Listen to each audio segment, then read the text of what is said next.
Okay, good evening, everyone. Welcome to the May 5th, 2026 Township Council regular meeting.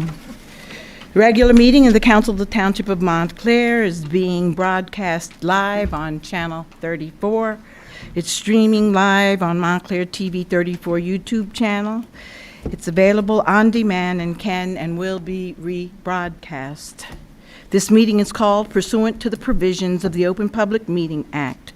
The meeting was included in the revised annual notice of the meeting scheduled as set forth in Resolution R 26-064 adopted by the Township Council at its regular meeting of February 10th, 26, and advertised to the official newspaper on February 26, 2026. It was posted on the Township website and bulletin boards outside of the Montclair Municipal Building and has remained continuously posted.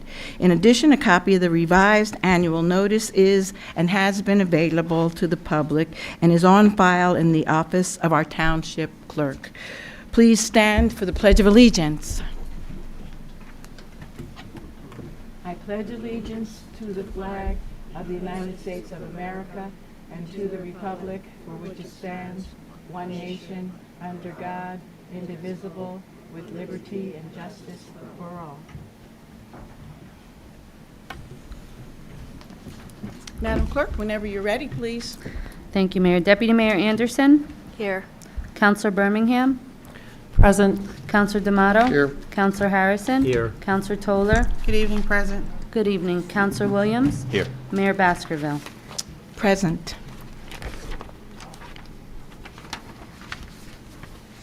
Okay, so at this point in time, we are going to go into the executive session. We're going into the executive session to discuss matters that are attorney-client. He's with us, attorney. Is he with us? He's part of the group? Yes. Attorney-client privilege and municipal public investment. So I'd like to make a motion. And personnel, thank you. So I'd like to make a motion that we move into the executive session. Second. We're going to ask all people who are not directly related with the township and the matters that I announced to please leave at this moment. We expect that we will be in the executive session probably until about 7, maybe 7:30-ish, and then we will return. All in favor? Aye. Any opposed? Okay.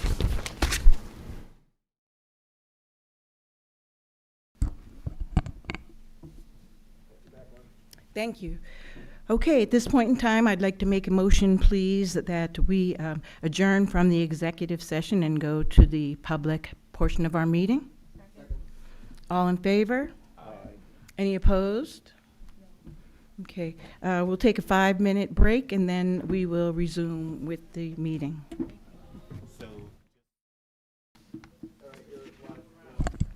Okay, we'd like to welcome all of you to our May 5th, 2026 regular township meeting. We had adjourned earlier into the executive session, and Councilor Bill Harrison, if you would just share whatever we can with the public on the matters that we discussed, 4 and 4A. Okay, we received legal advice from our attorney concerning the proposed resolutions to transfer the redevelopment agreement and the financial agreement for the property at 65 Church Street, and based on that legal advice, we decided to table action on those resolutions at this meeting. Thank you very much. And the other matter, going to call on our chair of our Finance Committee, Councilor Eileen Birmingham. The other issue that was discussed with our attorney was the council has reached a consensus to work with the Board of Ed to have the the levy referendum, that was the question 1 in the referendum, to have that struck over 4 quarters instead of 2. Thank you very much. And no other formal action was taken regarding that matter. Yeah. Okay, so we're going to move on. Madam Clerk, are we going to do the approval of the minutes, please? Moving? I'd like to make a motion, yes, that we accept the minutes of the January 6, 2026, January 8, 2026, January 27, 2026 minutes. I will second that with the understanding there will be a slight correction in the order on the 27th January of January. 27th meeting, but no change in the actual wording. Thank you. I so move, and Councilor Harrison second. Deputy Mayor Anderson? Yes. Counselor Birmingham? Yes. Counselor D'Amato? Abstain. Counselor Harrison? Yes. Counselor Toller? Yes. Counselor Williams? Yes. Mayor Baskerville? Yes, thank you. May is an extremely busy month, and we have quite a few proclamations. We're going to try to do them in a respectful manner, but we're also going to be respectful of your time. So at this time, if there are people here that are came to accept the proclamation for Older Americans Month, will you please join us at the podium?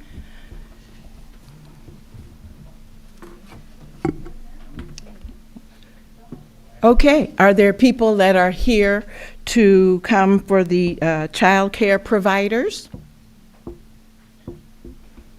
Okay, and these proclamations, they're going to be available for people. So this is, we're fine, and we're not giving anybody short shrift. We will make sure that the appropriate people get them. Moving right along to the proclamation for Asian American and Pacific Islander Heritage Month. Okay, and is there anyone here for the proclamation for Jewish Heritage Month? All right. Me, I am proud to be Jewish and I stand with Israel. I stand with my Jewish brothers and sisters, and I'm happy to have the little picture.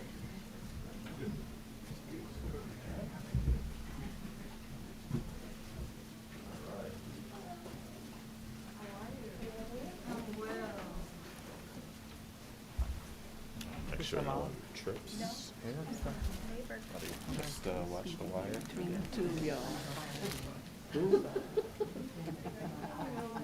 Everybody good? All right, excellent. Should I? Yeah, go ahead. You want to do the whole thing? Okay. We were gonna, because we had so many, we were gonna. No, we're good. Okay. Yeah, this All is right, great. perfect now. All right, good evening, everyone. It is my pleasure to read the proclamation for Jewish Heritage Month. So here we go.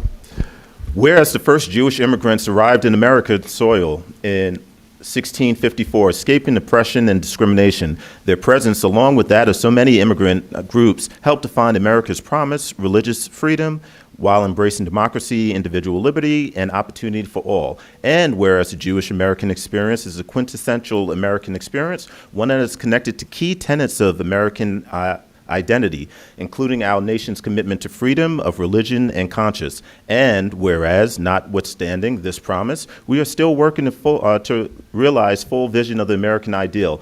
Amid the scourges of racism, bigotry, and other forms of injustice is included a stubborn anti-Semitism. In recent years, Jewish Americans have increasingly been targeted of white nationalism and anti-Semitic violence it fuels. And in 2024, a record number of anti-Semitic incidences occurred in the state of New Jersey, according to the latest annual audit released by the Anti-Defamation League using information from victims and law enforcement. And whereas the Jewish community has consistently overcome challenges and adversity, remaining deeply and robustly engaged in internal matters as well as issues facing society at large. To with, Jewish Americans have played major roles in all aspects of society and have worked tirelessly for social justice and equal rights, often motivated by Jewish values to heal the world, locally, nationally, and globally. Jewish Americans have made significant contributions in the areas of science, the arts, literature, civic life, and law. And whereas this is true here in Montclair, where we are enriched to have two in-town synagogues, B'nai Keshet and Congregation Shomrei Muna. Shomrei Imuna. Amuna. Thank you. I should be ashamed of myself. As well as the Chagbad of Montclair, of Montclair, and to other neighbors, Tirmidhi, also known as TNT, right? That's what people say. Temple Shalom, all of which serve Montclair residents and engender in their congregants a sense of spirituality and engagement with their history and heritage to perpetuate the values of Torah. The commitments are routinely expressed by enriching the community through interethnic and interfaith collaboration and participation in initiatives to create a more just society. Now, therefore, the Mayor and Council of the Township of Montclair do hereby celebrate and recognize the contributions of the Jewish community and Jewish Americans both in Montclair and in the wider world, and do proclaim May as Jewish Heritage Month in the Township of Montclair.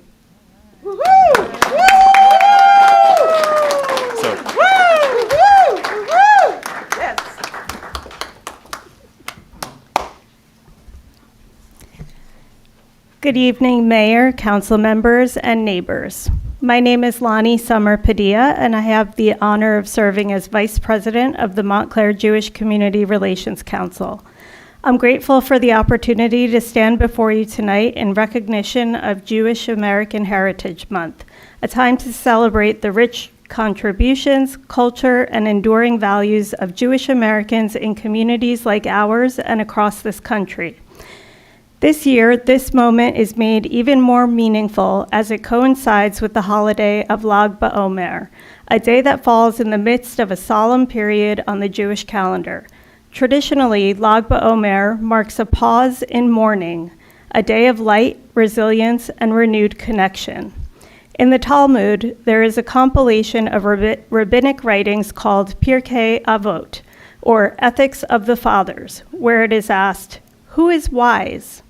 And the answer given is, "One who learns from every person." This deceptively simple idea carries profound weight. It reminds us that wisdom is not found in isolation, but in openness, in the willingness to listen, to learn, and to recognize that every individual has something of value to teach us. Lag BaOmer calls us to reflect on what happens when we fail to live up to that ideal, when we close ourselves off from one another, when we dismiss or diminish the perspectives of others.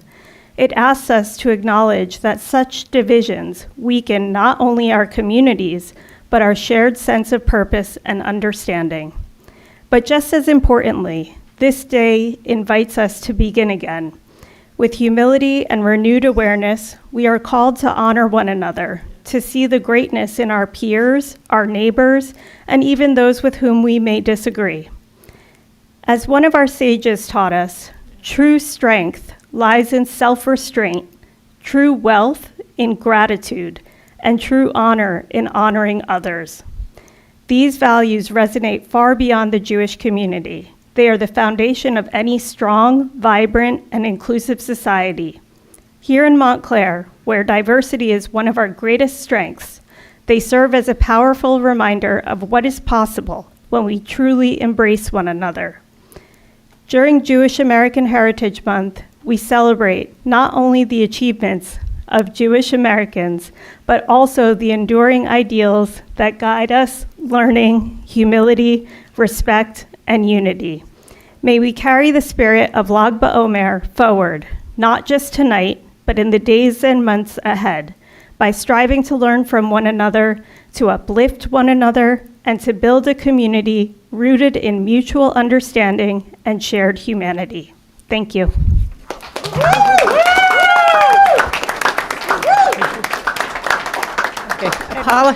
Let me introduce, this is Krista Rappaport. She is one of our board members on the Montclair Jewish Community Relations Council. And the former chair of our Civil Rights Commission. Thank you. So, you know, my family's bluish, black and Jewish, right? And quite a lot of other ethnicities. We're like the UN. But one thing they can say is, say it loud, I'm black and I'm proud. And lately, it's been very hard for them to want to wear their Jewish stars. Or my son Ethan walked out of his campus at Swarthmore College, and like he has marched for Palestine. He's pro-Gazans. He's like, he has a big heart. But to see like the anti-Jewish graffiti was disheartening. So this is a holiday that means a lot, and I thank Montclair, I thank everyone here for this because it's important. Thank you. Thank you. May I say something, please? My name is Nella Gale, and I am a proud, lifelong resident of Montclair, a proud Jewish person, resident, a proud member of the synagogue congregation Shomrei Emuna, which is right here, our next door neighbor, and I am proud to stand with Israel, free Israel. Thank you. Okay, thank you, everyone. Thank you for coming, and we're going to move on to our next proclamation, which is for the ambulance unit. Thank you.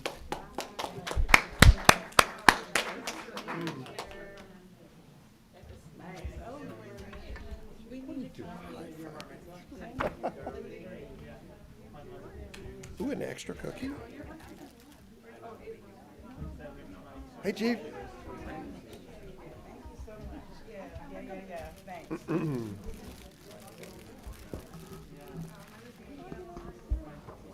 No, I said, I'll get on this side.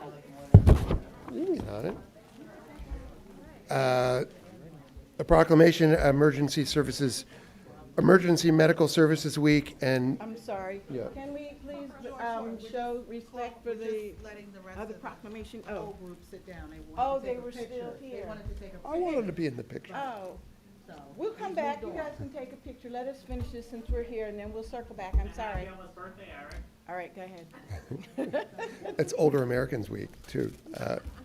Whereas National Emergency Medical Services Week, E.M.S. Week, celebrated from May 17th through May 23rd, 2026, is a time to recognize and honor the essential work of E.M.S. professionals who provide life-saving care and support to the Montclair community during times of emergency. And whereas the Montclair Ambulance Unit has served the Montclair community as an independent nonprofit agency since 1953, and whereas the dedicated E.M.S. professionals of the Montclair Ambulance Unit work tirelessly to save lives, provide critical care, and offer compassionate support in our community's most challenging moments, and whereas the Montclair Ambulance Unit's commitment to continuous training, collaboration with local health organizations, and dedication to the highest standards of care is a testament to their unwavering service in their role as a vital resource to the community.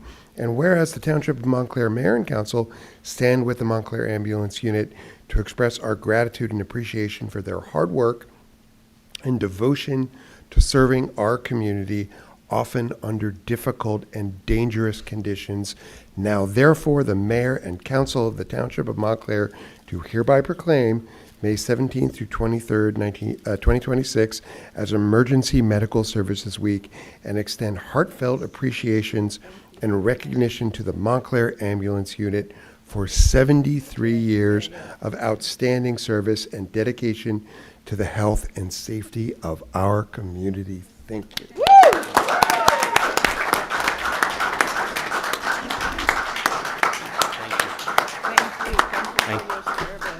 Thank you.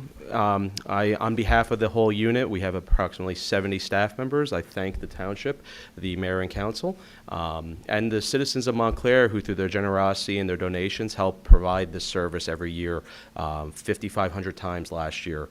And I'm reminded this week specifically of the nature of our job. We were at Walnut Street Fair all day, providing incident support as well as getting me in a dunk tank. Yes, and then as soon as we were about to leave and go home to our families at 6 o'clock at night, 4 of us wound up in Belleville at the 12-alarm fire and helping to manage that incident. So this is timely and much appreciated. Thank you, Mayor. Thank you. Thank you, Council.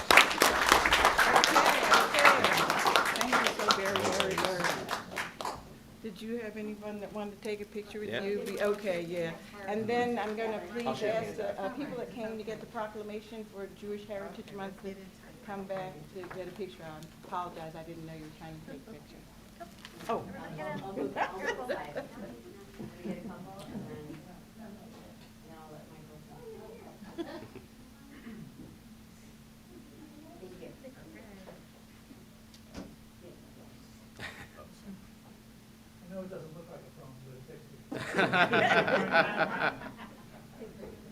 Thank you. All right, thank you, thank you. All right, come on. We can scoot this over.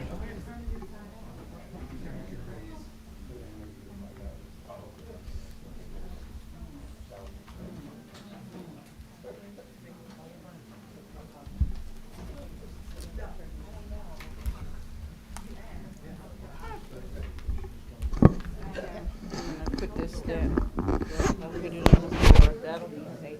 Thank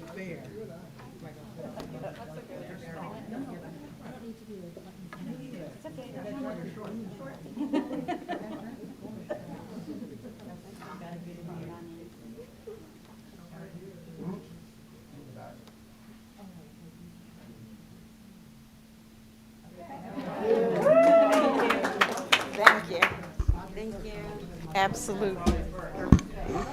Whoops, whoops, whoops. Watch the cord. I don't want anybody to trip. I've got it.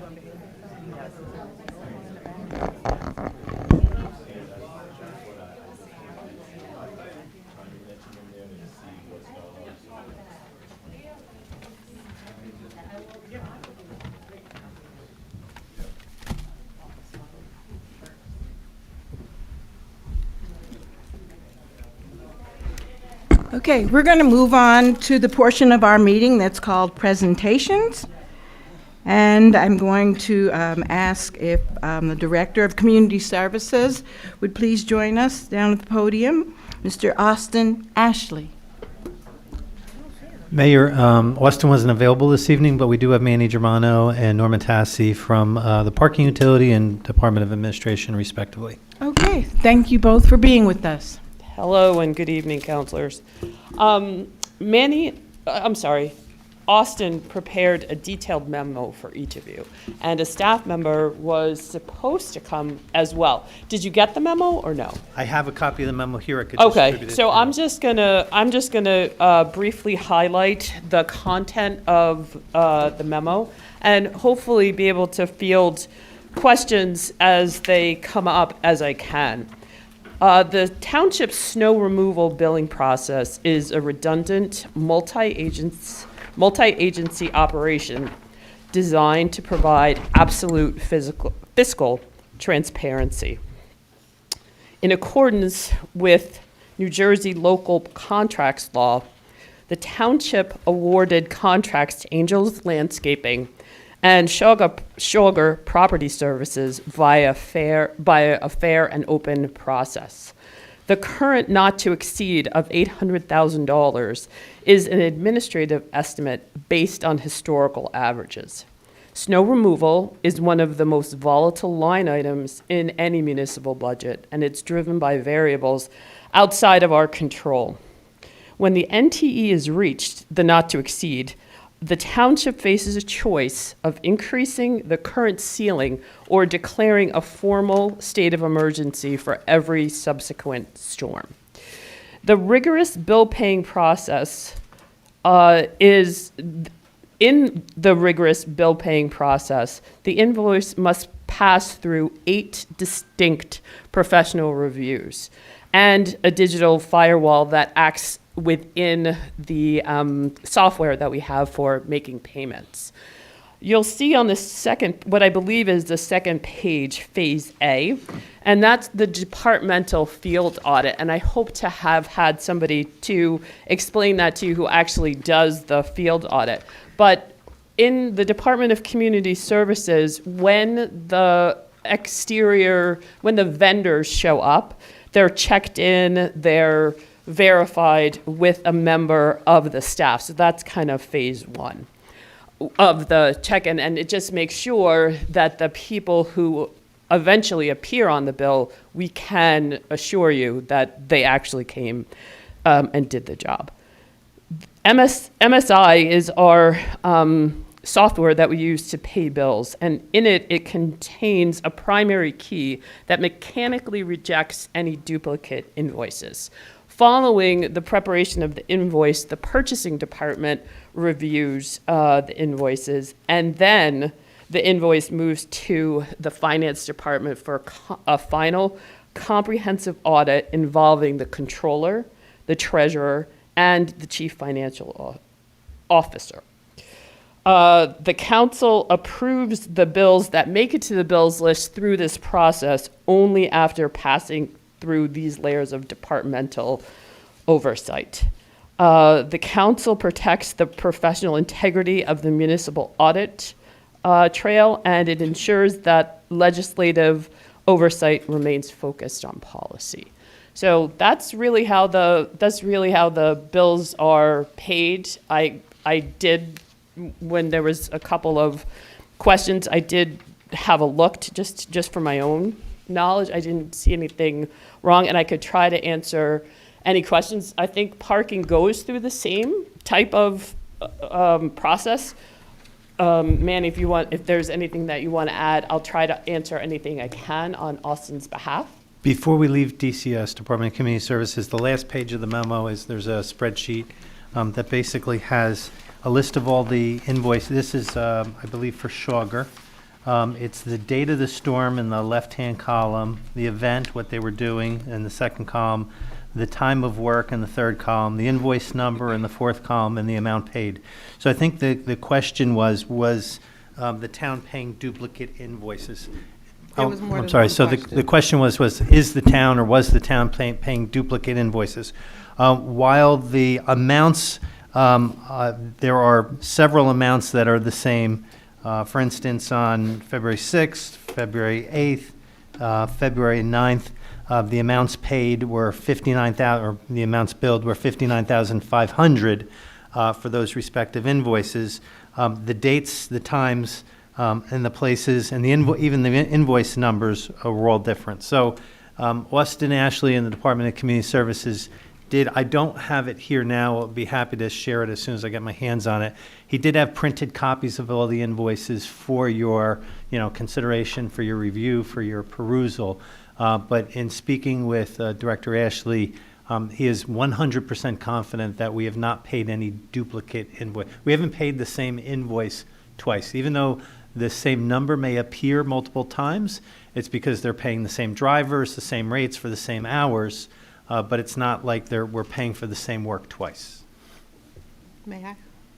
Yes, so thank you, Ms. Tassi, for that comprehensive memo from Mr. Ashley.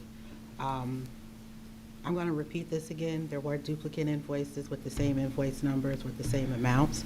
As I stated at the last meeting, M.I.S. does not allow you to put the same invoice number in twice. So if the total is the total, but there was also a question on some of the invoices where, for example, I'm just throwing a number out, 30 hours of work was $53,000. Okay, 30 hours of work, $53,000. And then we had some invoices that had less hours for more money. And that was part of the questions too, and we didn't really get an answer on that. I did accept that M.I.S. does not allow duplicate invoices, but no one could really explain how we can be charged more money for less hours. And other invoices had more hours, but less money. So there's still some discrepancies to be looked at, and perhaps that's something DCS can work on when 3 sets of eyes are looking at these invoices. If we're paying $53,000 for 30 hours, and we're also paying $59,000 for 28 hours, there's something wrong. And I don't know who that falls on, if it's DCS or if the vendor needs to submit a better invoice to verify the amounts and the hours, because you can't pay more money for less hours and vice versa. Counselor Harrison? Oh, Oh, I'm sorry, Counselor Toller. No, I'm putting this on the record because I understand where this is going, this memo. And I just want to make sure that I'm 100% crystal clear and everybody understands what my concerns were.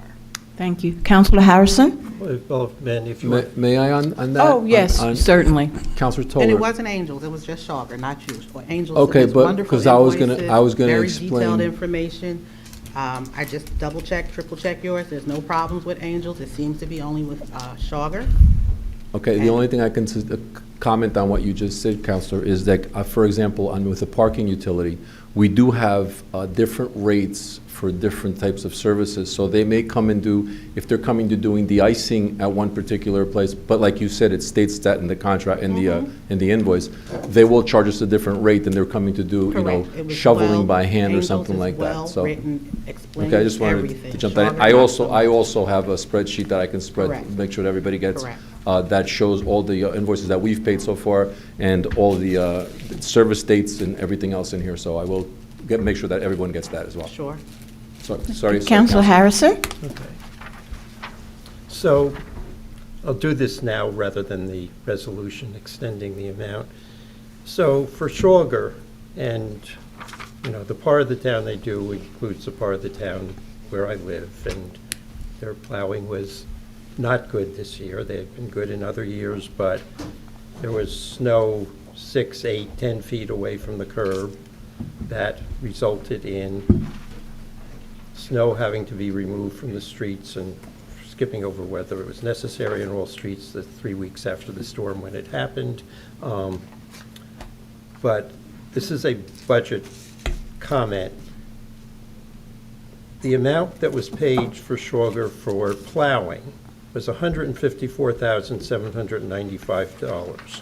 The amount that was paid to Sugar for removing snow from the streets was $730,167.50. That is an astronomical difference that should not have been necessary if the streets had been plowed correctly. There probably were streets that needed to have snow removed for various reasons, no strip between the sidewalk and the street, other reasons, but there is no reason that $730,000 had to be spent to remove snow to put in parks where too much snow was put. But I think in terms of next year, the key thing, and Director Ashley has indicated that there would be better supervision to make sure the plowing was done right the first time, which saves a lot of money and do that. But I think that's also part of it in looking at where snow should be placed when it does have to be removed. Goal should be to minimize the amount of snow so we don't have what happened this year, and to save the taxpayers an awful lot of money. Anyone else? Yep, I just wanted to add. Councilor Toller? Even with, for example, the duplicate invoice S114125 for $10,080, if that invoice was submitted twice for turning in for payment, when and where did we get the actual correct invoice to even pay the bill? That's just the first question, but that's neither here nor there. Again, invoice 114248 for 30 hours, billed at $53,000. There's some other invoices here billed for 30 hours at $59,500. So there's still some discrepancy. And again, if DCS has decided that they're going to do a more thorough checking when these invoices come in, then we'll have to wait and see what happens. Again, regarding Angels, I was able to decipher where the difference was, but there were two duplicate invoices. Invoice number 77265 for $3,600, invoice 77343 for $2,800, and they did include what the work was for. But those bills have since been paid, the checks have been released to the vendor, but we absolutely need to take a better look at this. And I do have a question, and maybe this is not the time for agenda item number 3, where this request of asking for money to extend till December of this year, how can we use this money that ends in the fiscal year? The new fiscal year starts July 1, so I'm just trying to understand this resolution. Is the fiscal year start July 1? We're on a or calendar year January? budget. It's agenda item number 3 that we have in front of us. And we're not there yet. I was going to wait until we got there, but since we're on snow, it's fine. I think he's asking for some additional money to cover snow plowing to take us up to December 31st, 2026. And I'm just curious how this fiscal year's funds can be extended. I'm asking, when does the fiscal year start here? Is it in July? No, it's So a January, to we're on a December. calendar And year that's fine. basis. That was my question. That's my question. Thank you.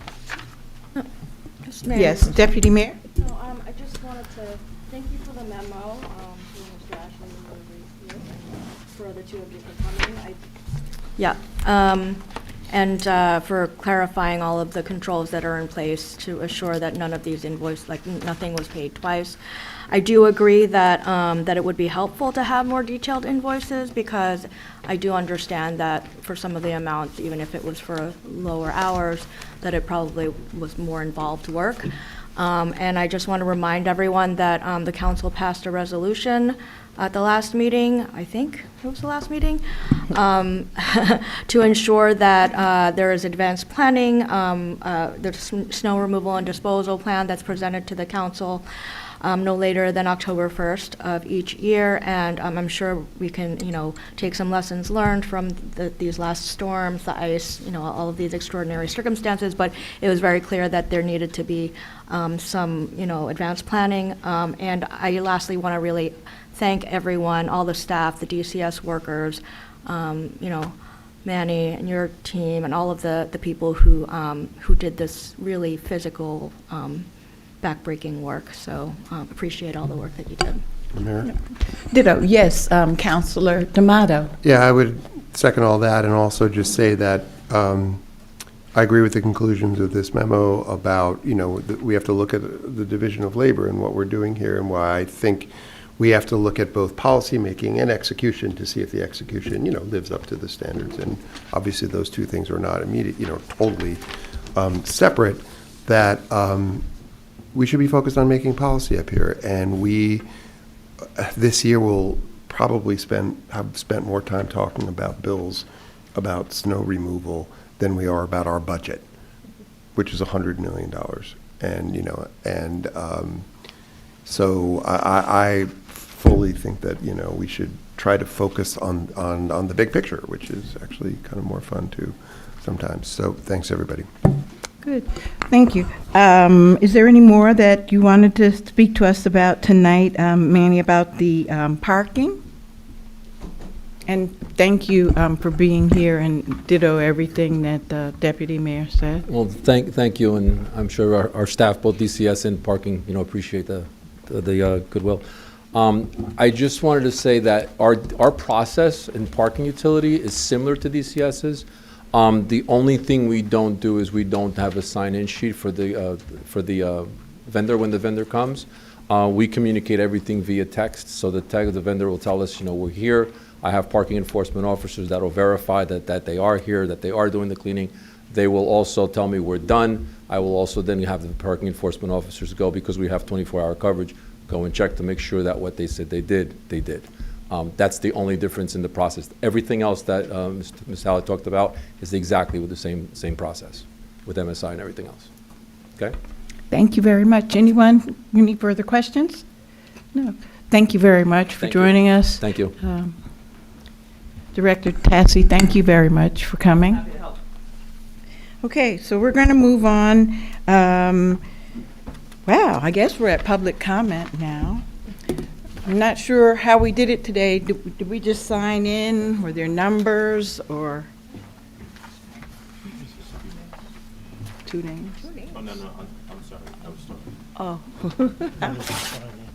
Thank you very much. Okay, the first person for public comment today is Mr. Noah Gale. Good evening. Good evening. My name is Noah Gale, and I am very happy. I am just thrilled to see everyone support Jewish Heritage American Month tonight. Yes. I mean, it's very important that we keep having these proclamations and recognitions, so we finally put our differences aside and say it's okay to be different, no matter what background or diversity you come from. Good, yes it is. Also, wanted to talk about, May and June is a very busy time of the year, especially here in Montclair Township, because it is the end of the school year, and I notice that a lot of residents go away during the summer. There are not as many events other than the July 4th parade in the summer, because people like to go away before the new school year starts. as a majority of people who live in this township have kids in the schools, have children in the school system. So I want to update you with what events are coming up in Montclair, and just show up. That's what my mom always likes to say. Mayfair at Nishuane Elementary School, their annual spring carnival is this Saturday from 11 to 4. This Saturday, May 9th, from 11 to 4, Nishuane's annual Mayfair. This will be my 20th anniversary going to Mayfair. It is a lot of fun. They have free food, they have everything you'll love. So I suggest you check it out this Saturday from 11 to 4. Three more things actually. And then MFEE, I don't know if you're aware, is having their annual spring fundraiser, Minute to Win It, on Thursday, May 28th from 5:30 to 8 at Lackawanna Plaza in Montclair, New Jersey, of course. And we are proud to have our superintendent, Ruth B. Turner, as participating in the fundraiser. It's Minute to Win It. So I suggest you all come out and support that as well. And finally, the Judy Weston Awards, where all the teachers get recognized, where all the current teachers who are employed in the Montclair Public Schools get recognized. It is June 9th at Montclair Public Library at 5 p.m. or 5:30, I don't remember which one, but anyway, I suggest you all come out and support the teachers who are getting recognized at the Weston Awards ceremony at Montclair Public Library, because we know our school system is currently in a financial crisis. It's had a tough year, and it's so nice to see that we're finally having uplifting spirits. So thank you so much. Thank you very much. Okay, our second guest this evening is Jeffrey Grayson.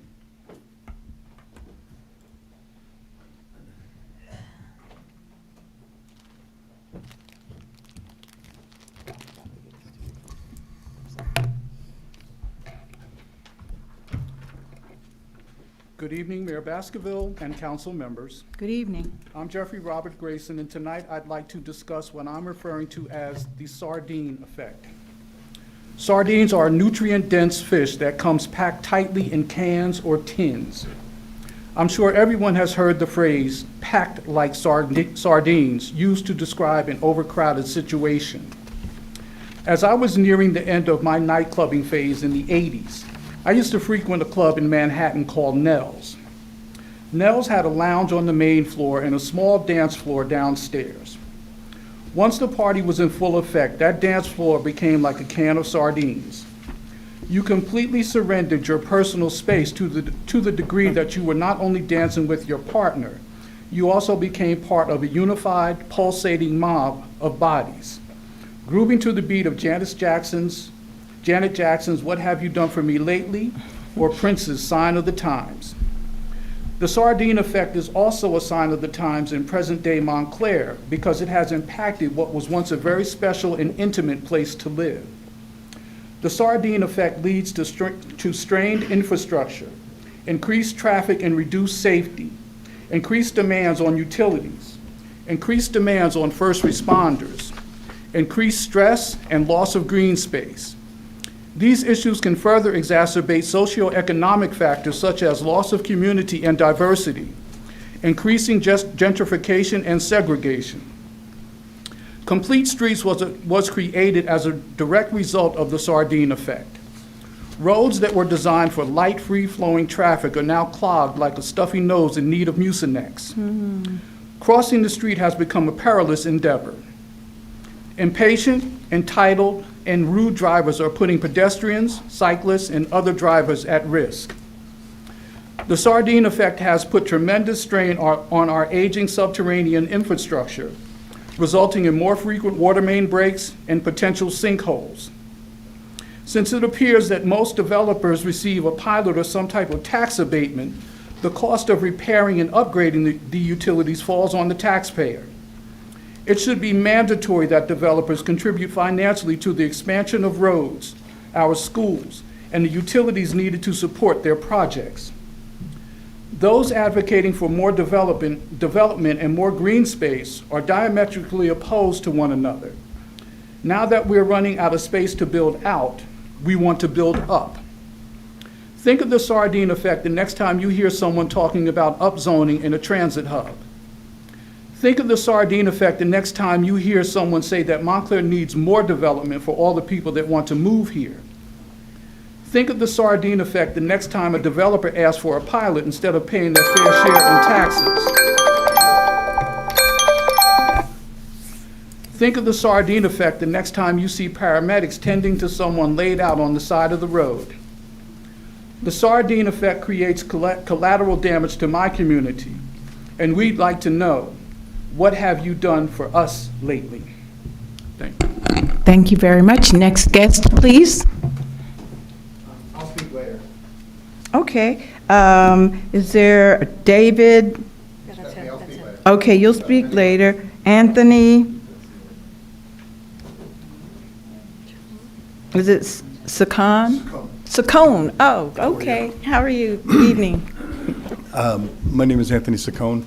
My partner Bob and I own all the properties on Bloomfield Avenue from 136, 146, 154, and all the way back on Hartley Street, 7, 9, and 11. New Street, 8, 10, 12, 9, 11. And I understand you guys are considering changing the zoning ordinance in there back to a C3 zone, and we just were alerted of this last week. We've been accumulating the properties and basically have been under the radar, just have our tenants, everybody does what they're doing. We always planned on doing some kind of a future development where we could bring in additional housing units for, you could get an additional possibly 20 low-income housing units on the area. I noticed that one of the tenets of the change proposed came from the fact that there was no activity in that area. There was no development activity, and that it wasn't doing what it was initially supposed to do. And we'd like you to consider that when you make your vote as to make that change in that ordinance at this point. Okay. Okay? Yes. Thank you very much for coming this evening. Next guest, please. That would be Bob White. He's with me. Okay, all right. Thank you, Bob. Pedro Luna.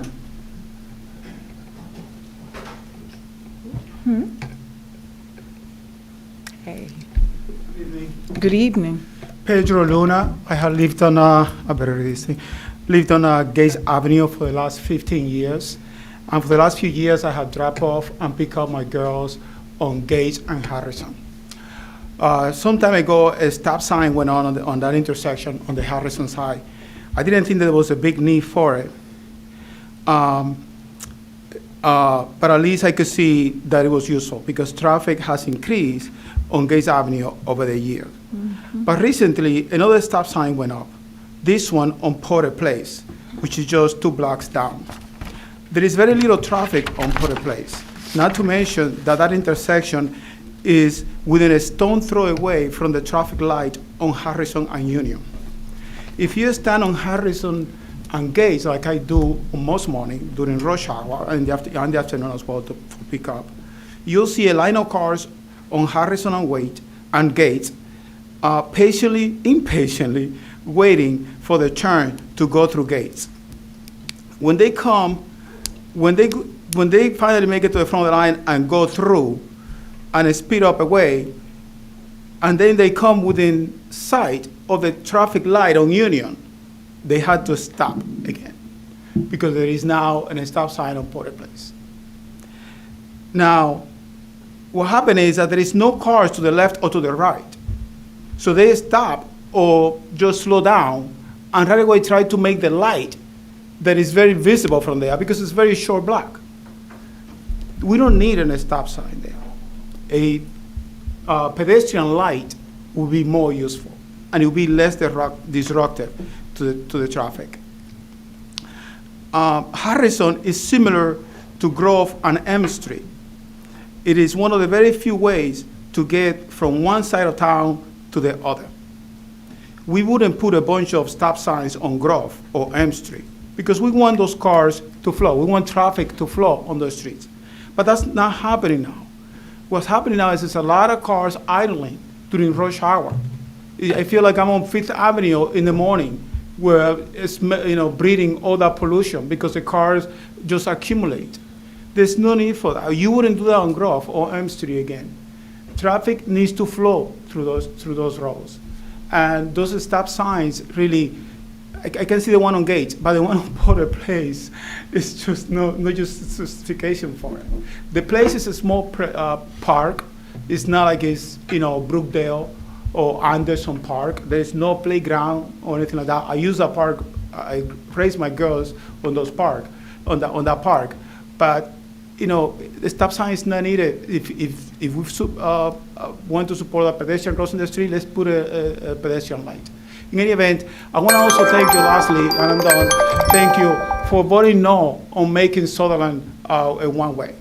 It is your courage on voting down that proposal that encouraged me to come here in the hope that with the same courage, you can take down that stop sign and put a pedestrian light, which will be more beneficial to the community. And I thank everyone that have worked on making our streets safer. You guys doing a great job. Thank you. Thank you very much. Mr. Frank Rubecki?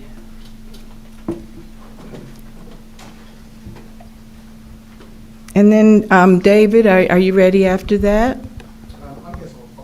Okay. Good evening, everybody. Good evening. Frank Rubecki, 398 Upper Mountain Avenue. I'm sure all you guys remember that scintillating presentation by DCS about who's responsible for sewer line laterals and water lines, service lines out to the street, and we had those 1970 graphics showing where one started and where one stopped and what our responsibility as homeowners was. I'm sure you remember a year ago about this time that we got the ticketing blitz for our sidewalks. And so it's been a long time since then, and not much has happened. The bottom line, I think everybody agrees, certainly my wife was chewing my ear tonight, that it was a mistake. We made a mistake, just like we made a mistake with the parks, with the snow, and we made some other mistakes, but we fixed them. Things happen, we fix them. We haven't quite fixed this. We haven't been willing to address this. And I'm not sure why. What I am sure of is that you authorized $500,000 to improve the sidewalks and put in street furniture and such for Church Street. Which I thought was kind of weird because that was something the bid always paid for as far as street furniture and those kind of decorations. So now the town's taking that on instead of paying for your sidewalk problem. And I think there are some other cases where we're spending money that should be going to a solution for what happened a year ago. And I'd like to see you guys make some progress on that. For all of us, particularly in the first ward, that we're pretty much the focus of it. Okay, thanks, appreciate it. Thank you very much. David, is it Carfage? Corfage, yeah. Corfage. So David Corfage, 58 Tuxedo Road. I'm back to discuss climate change again. I began to feel a little bit like Cassandra. So I just want to start by reminding everyone of the stakes. Just an example, the UN recently came out with a report about extreme heat is going to, around the world, should drive down crop yields and lead potentially to food shortages, threatening the livelihoods of maybe over a billion people. Heat already kills more than 500,000 people around the world every year, and in parts of the world it could become too hot to work outside for 2/3 of the year. All that's far away, potentially, but compassion and love for our neighbor demands we take action, and also simple self-interest. Just because we're a richer community doesn't mean we will escape the effects of climate change as well.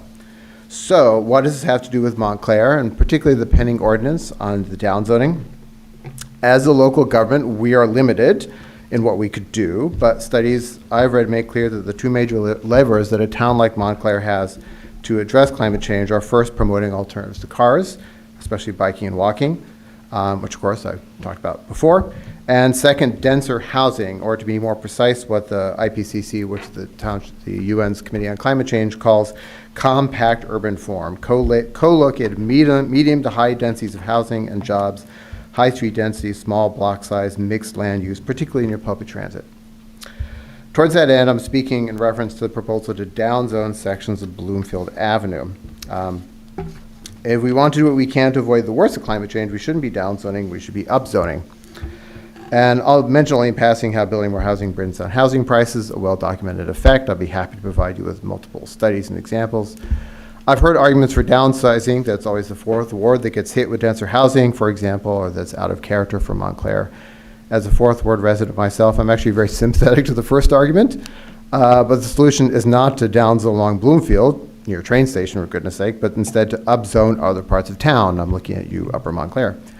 There are upzone areas that are close to train lines and shopping areas that have been frozen in single-family housing for years, if not decades. I wouldn't actually suggest a general zoning the town or a broad elimination of single-family zoning. I actually think the town should work for a gradual evolution of the town as denser housing grows outward naturally from the denser centers. To the point about the sardine effect, this will require planning, infrastructure for green space, infrastructure for green infrastructure, biking and walking. But there are beautiful, dense places. And in the U.S., around the world, I bike down Montague all the time on my way back. And it is dense, and no one describes Montague as a hellscape, right? It's a lovely, charming little street that happens to be denser than much of the rest of the town. We can change and still keep the character of Montclair, not just because the character of a town ultimately comes from its people, not from its buildings, but also because there are zoning tools which allow the compact urban form, denser housing and mixed use, while keeping our town beautiful. There's form-based codes or even simpler zoning code tweaks that we can do. We deserve a beautiful town, but we also deserve a town that takes climate change seriously and does its part. So do the right thing. Don't downzone along Bloomfield Avenue near Bay Street Station. Instead, start planning for denser housing and more mixed use, a true 15-minute city in other parts of town. Thank you. Thank you very much. And that completes our portion of the public comment for this evening, unless I missed anyone. Okay, we're going to move on to the public hearing on the 2026 municipal budget. I would like to make a motion to open the public hearing without objection. Second. Okay. Are there any here who would like to be heard in relation to the public hearing on the municipal budget? Yes.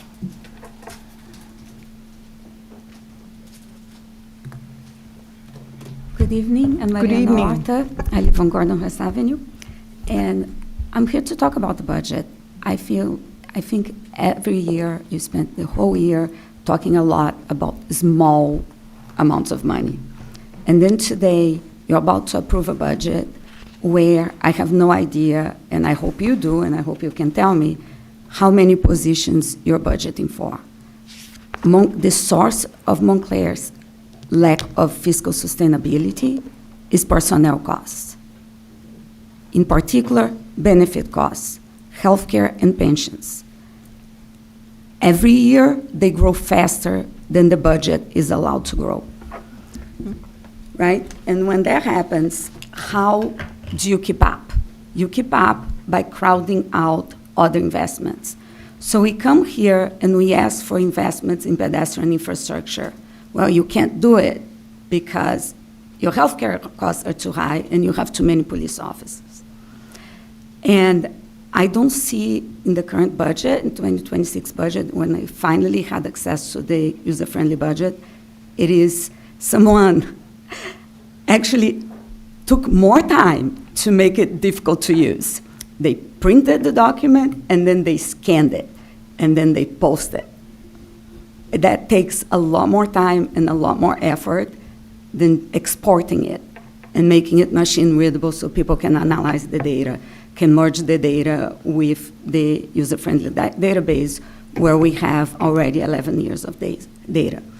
Then there is no information on page 3 on head count, and there is missing information on sheet 3. There is no head count information there. And then on sheet 7, where we have a summary of the headcount and total personnel costs, other non-union employees is missing. So it's unclear, are you laying off all your other non-union employees, or you're just not telling us how many you're approving? This is the problem. I mean, not that it's not on the budget. It's been a really difficult budget season. I want to appreciate the effort that went into it and the effort that went into providing the user-friendly budget. But you need to talk about how many people you're hiring, and how that's comparable to other towns, how that is according to what would be expected for a town our size. It's not, it's a lot more, and what it does to long-term sustainability. Because any cost that is growing by more than 3.5% a year is crowding out everything else. And you just can't keep up, right? So I'm looking at the rate of growth for our personnel costs, 4% total personnel costs. And then 12.9% for full-time supervisors. Total pension costs,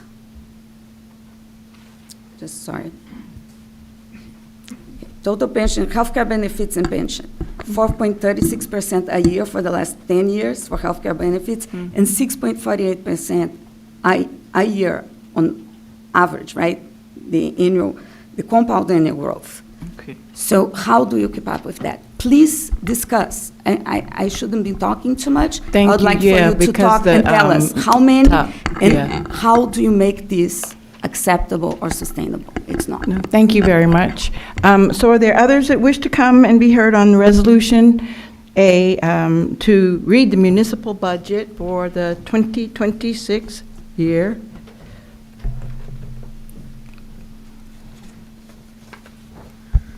Again, Frank Rabacki, 398 Upper Mountain Avenue. Really, this is the main reason for my visit tonight. Sidewalks was just an aside. I just want to appreciate, I just want to show my appreciation to you and to the manager and particularly the department heads, the directors, for the effort that went into delivering this budget. And I think it's a reasonable budget. I know there are hard choices that have been made and will have to be made over the course of the year. And this is a process. This is not an end point. It's not, it's not really a starting point. But I just want to let you guys know that as critical as sometimes I may be, I do appreciate everything that you guys are doing offline in committees, in the offices. And thank you. I appreciate it. Thank you very much. Anyone else, please?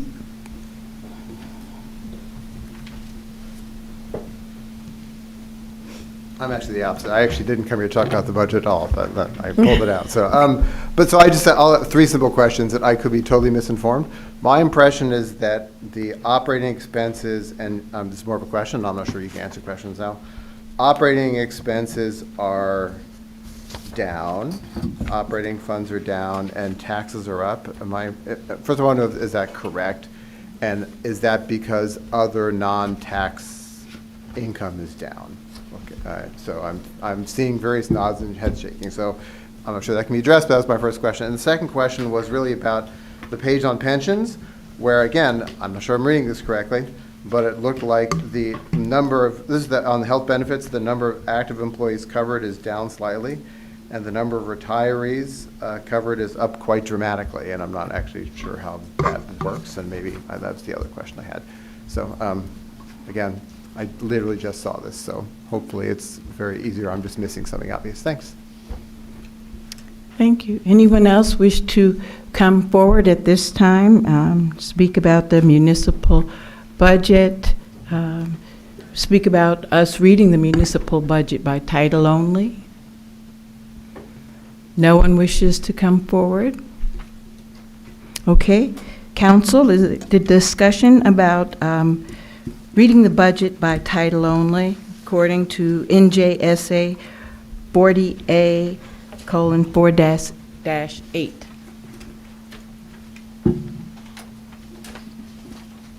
No, okay. Whereas N.J.S.A. 40A:4-8 provides that the budget may be read by the title only at the time of the public hearing if a resolution is passed by not less than a majority of the full governing body, providing that at least 1 week prior to the date of the hearing, a complete copy of the approved budget shall be made available for public inspection and shall be made available to each person upon request. And whereas these two conditions have been met, now therefore be it resolved that the mayor and the council of the Township of Montclair is hereby declared that the conditions of N.J.S.A. 40A:4-8 as amended set forth in subsection 1 have been met, and therefore the municipal budget for the 2026 school year may be read by title only. And I so move. Second. All in favor? You want to do a roll call? Deputy Mayor Anderson, Yes. Counselor Birmingham, Yes. Counselor D'Amato, Yes. Counselor Harrison, Yes. Counselor Toller, Yes. Counselor Williams. Yes. Mayor Baskerville. Yes, thank you. At this point in time, I'm going to ask Manager Marks if you would please assist us with this. The budget? Would you like me to address the questions that came up, or I'm not No. sure what you're asking me? We're I'm not sorry. going to go through this at all. We're just going to vote for it, move to Well, I B. could go, I have 24 notes. If you'd like to hear the 24 notes, you've probably heard them before. I could address the It's up questions to the that council. came If the up. council needs anything else, I have the benefit of working very closely with the manager, with Councilor Williams, with the chair of our finance committee, Councilor Birmingham, our chief financial officer. So I certainly have become fairly familiar with this, but I'm just asking at this time if anyone else has anything, council members? Deputy Mayor?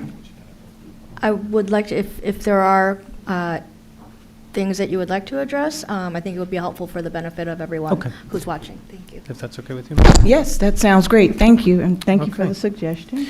There are major cost drivers to this year's budget, which number about 13, starting with employee group health insurance, which was up by approximately $2,549,994, which is a 33.36% increase.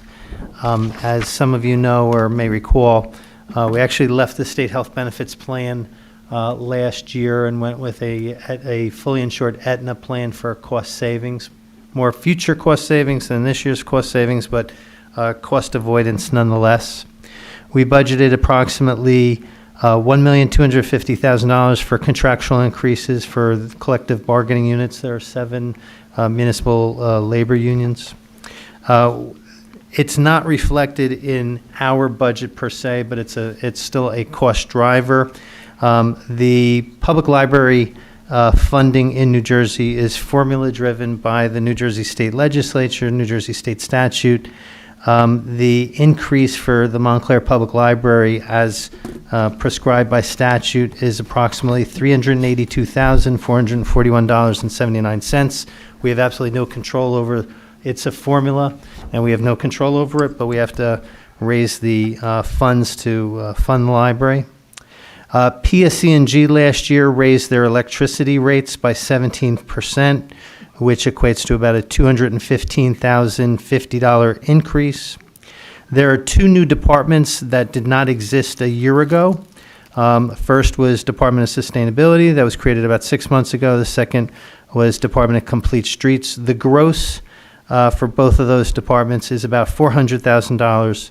But because 2 of the employees in one of the department were already employees before the new department existed, it's about a $200,000 net increase. Because of all the uncertainty in the Middle East, we are budgeting an additional 20% for gasoline and diesel, which equates to about $144,000. The reserve for uncollected taxes is up by 16.73%, which is a $505,907 increase in 41 cents. Last year, actually 2 years ago, we were ordered by the Essex County Board of Taxation to conduct a property revaluation. That is a $2 million effort. The effect on this year's budget is about a $400,000 increase to get that process started. Our computer and telephone networks were antiquated and failing. We had to contract for a network modernization project. The overall cost for that network modernization project was approximately $2,349,753. It is a capital item that we could spread over 5 years. The impact on this year's budget is approximately $320,000. We had the budget for prior year's bills. These were Verizon bills that had not been previously paid. That was approximately $274,775. Clary Anderson, so the arena, so last summer, the governing body created a utility around the ice skating arena. That was only created last summer, say between July and August. It only went into operation financially as a utility construct for October. Everybody knows that the ice skating season spans budget years or calendar years, so it was only in operation for 2 months, and it had essentially an operating deficit at the end of 2025. By New Jersey state budget law, you have to fund, or the municipality is ultimately responsible for funding its own utilities. So we had to put a number in this year's budget of $270,032. The good news is that the Clary Anderson season, which is wrapping up right now, actually had a profit. So this is only a deficit on paper, the $270,000. We don't plan to use it. We don't plan to spend it. That will lapse into next year's surplus for the town. The police department vehicle lease we signed is approximately $114,658. There were emergency building repairs necessary for the police department last year, which amount to approximately $100,000. In 2024, we ended the year with the surplus that we ended 2024 with was approximately $17,258,525, which sounds great. That was at the end of 24. At the end of 2025, our surplus was $16,239,000. So it was about $1 million less. So you always use a portion of the previous year's surplus as a revenue item in your budget. So we had $1 million less of surplus to use in this year's budget than we had in last year's budget. As one of the speakers said, they saw in order to cut costs and engineer savings, we created a 5% departmental reduction across almost all departments. That amounted to $1,933,396. So operations are down. I will be working with, there's attrition in terms of a head count cut. I will be, if the budget is approved, I will be working with all the department heads to identify positions for elimination through either attrition, where people have either retired or moved on or left, or worst case scenario through a reduction in force or a layoff plan. But because it's a dynamic number, I don't have, and because different people are paid different salaries. So, a clerk or a laborer may be, paid $30,000 or $40,000, and somebody more senior may be paid $80,000 or $90,000. So in terms of straight head counts, until we have to take a snapshot point in time, and we will do that as soon as we've been working with the department heads already, but as soon as the budget is approved, because the budget could always be amended up or amended down, that number is in flux. The budget contains a 2.2 cent tax increase per $100 of assessed value, which equates to a 2.55% increase. Overall, the budget is $1,055,000 more than last year's budget. The water, sewer, and parking utilities pay their fair share towards employee health benefits, employee pension costs, and liability insurance, so they pay their own way. The current fund budget is balanced. The township has 4 utilities: water, sewer, parking, and the ice arena. The water utility budget is approximately $11,516,975. The water capital budget the fully funded water capital budget is approximately $3 million. So we have $3 million to make in this year's budget to make water capital investments without having to go to market, without having to borrow any money from banks or issue bonds. The anticipated sewer budget is approximately $10,215,700. The largest increase in spending is $570,000, which is a payment to Passaic Valley Sewage Commission for sewage treatment. The parking utility budget is approximately $5,882,000, and the capital budget remains at about $250,000. And then finally, the Clary Anderson Arena utility was created by Ordinance, I mentioned last summer, and began operations in October. It did, even though it ended the year, it ended 25 in a deficit, it's ending the season in 26 with a surplus. That's all I have to report. I'd mentioned headcount, and taxes are up by 2.55%, and operations are down by a little less than 5%.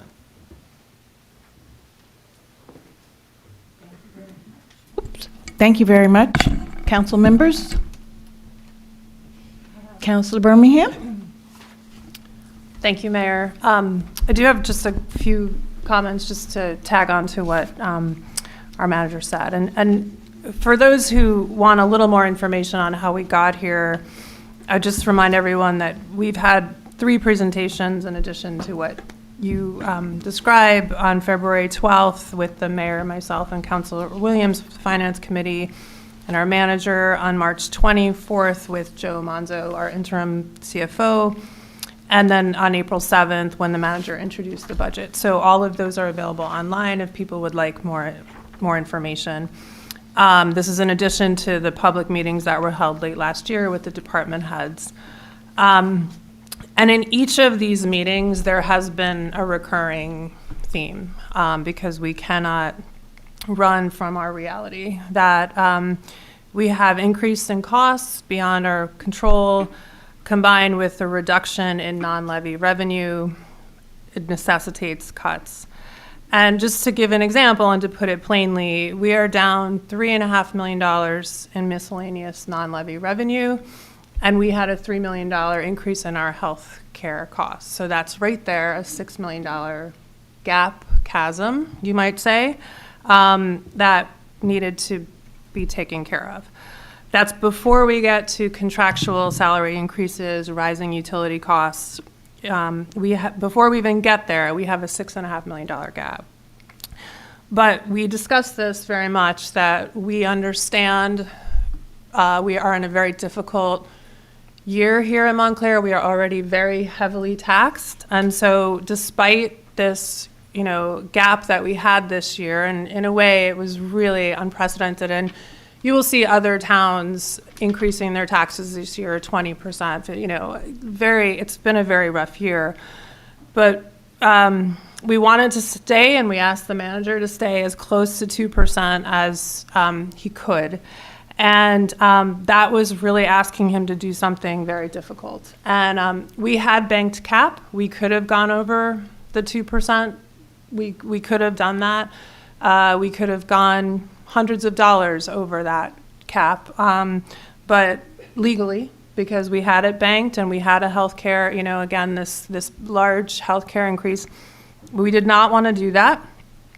And so the manager has been working, as he's described, with all the department heads.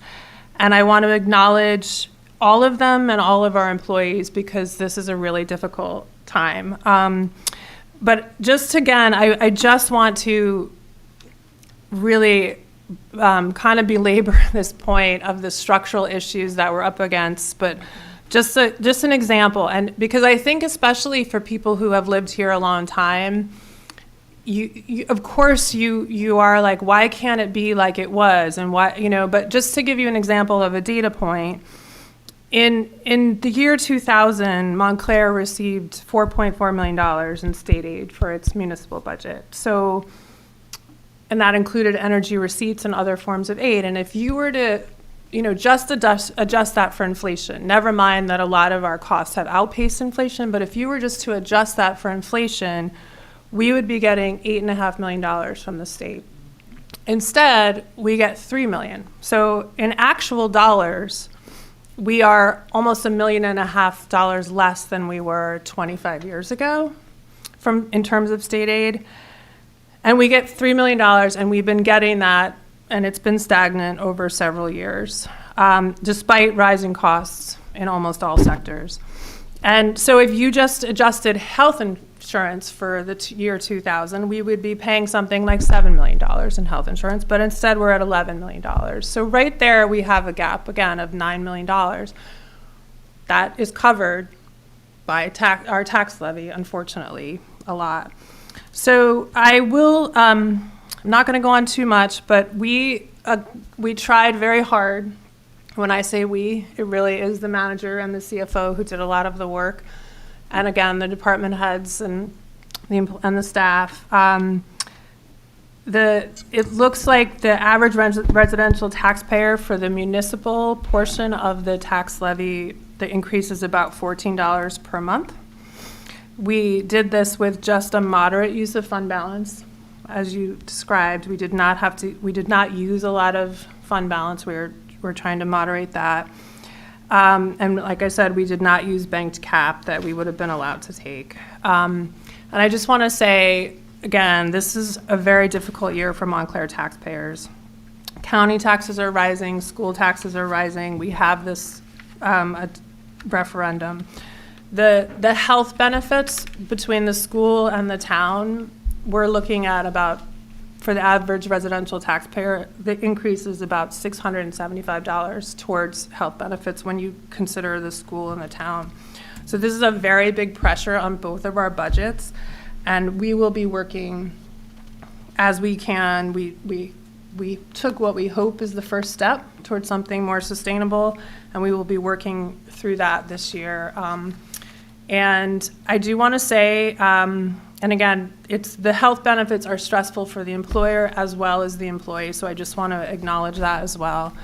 But again, this is the fiscal reality where we are, and it is nothing like the fiscal picture of Montclair 20 or even 10 years ago, and we have no choice but to adapt.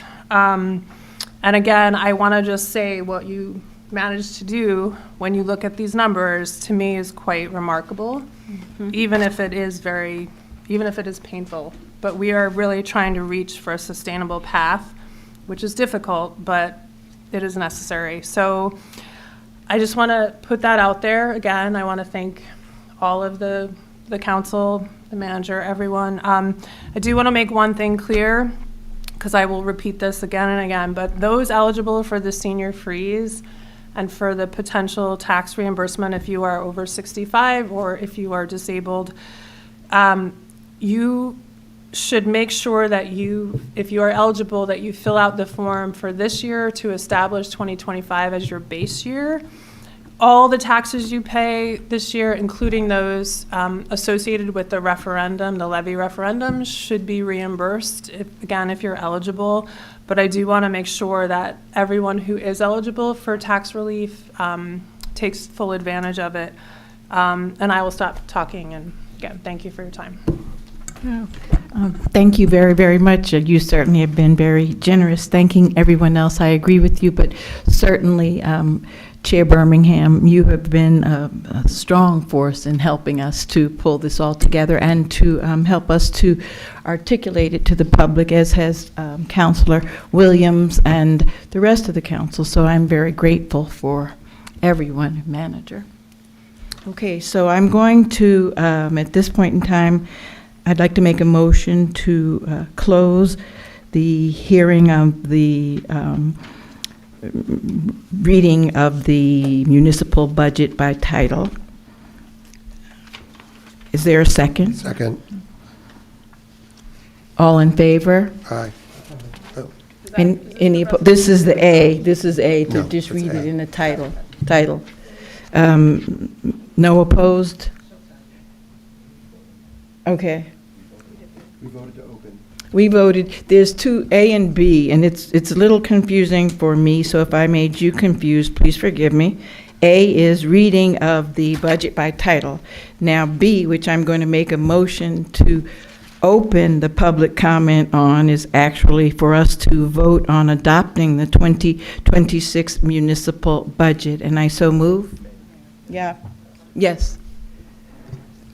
Mayor, you opened the hearing on the adoption of the municipal budget. I understand that that first resolution, like you said, is to read it by title. That doesn't require the hearing. Okay. The hearing part, as I understood it, was for item B, which is the resolution to adopt the municipal budget.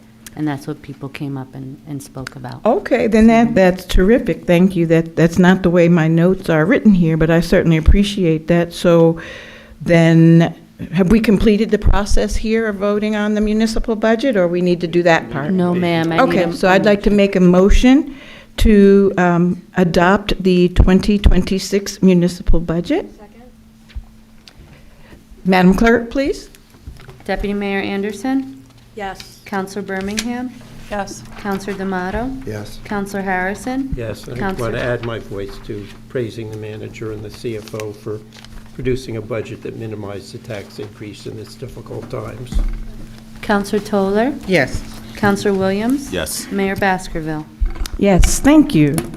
All right, just give ourselves a hand. This has been, right? Right. Yes, Councilor Birmingham. I'm sorry, just one other thing. The user-friendly budget, which is one of my favorites, there's been interim CFOs, and we've been in a period of transition. So now that we have adopted that budget, we will plan to release, as you said, a searchable and one that matches the ones that are there. So we will do that. We should say hi to our new CFO. Oh, there they are. What happened? Okay, so we're going to move on to pending ordinance C. Pending ordinance C is 0-26-12. It's an ordinance of the Township of Montclair, County of Essex, New Jersey, rescinding ordinance 07-43 and the Elm, New Street, and Mission Avenue redevelopment plan, and amending the zoning map in section 347 of the Code of the New Jersey of Montclair, New Jersey. And I so move to open the public hearing on this. Do we need a public hearing on this? It says, okay, thank you. So I so move to open the public hearing on this. Second? Any opposed? No. Okay, I'm going to ask, please, for the members of the public that wish to be heard on this to please come down. This is the ordinance 0-26-12 pertaining to the Elm, New, and Mission Street redevelopment plan. Hi, Robert White. I'm following up with my partner, Anthony Saccone. Yes, thank you. We own a bunch of properties on Bloomfield Avenue and on New Street and Hartley Street. And part of, right now, originally it was in the C1 zone, which was 55 units an acre. And now it's backing down to the C3 zone, which is 40 units an acre, which kind of in general makes it undevelopable. So in your statement, you kind of wanted to seek and encourage reinvestment it kind of makes it impractical, changing the zoning on us. The original redevelopment area was 86 units an acre, and at that type of density, it actually makes doing a development project practical. At these reduced kind of units per acre, it really doesn't make it practical. So it's probably Anthony and I and probably everybody else on the Bloomfield Ave is not going to be able to redevelop. We just don't think it's very wise to kind of go down that avenue if that's what you're looking for. And the other thing is we didn't receive any notice of this. So you would think the only notice we got was after your first meeting to kind of change the zoning on us. Anthony, I don't know if you have anything further on that, but. Anyone else? Well, one of the things I wanted to mention to you before is we really have never met any of you because we're kind of developers. We're been buying property quietly and just having people rent, no problems with our tenants. Everybody's been good. They've all been tenants for a very long time.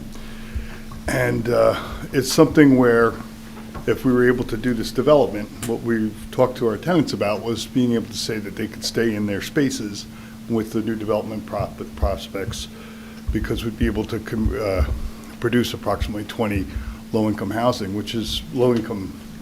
units, which is going to be the exact opposite of what happens if we can't get the zoning, because it doesn't work to keep the buildings and to keep the tenant base as it is. You have to increase it, and all that's going to do is kick people out. So we just wanted you guys to consider that when you guys are making your vote this evening as to whether or not you want to rescind that zoning.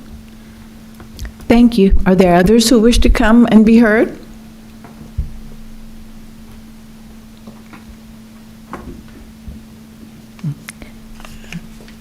Members of the Township Council?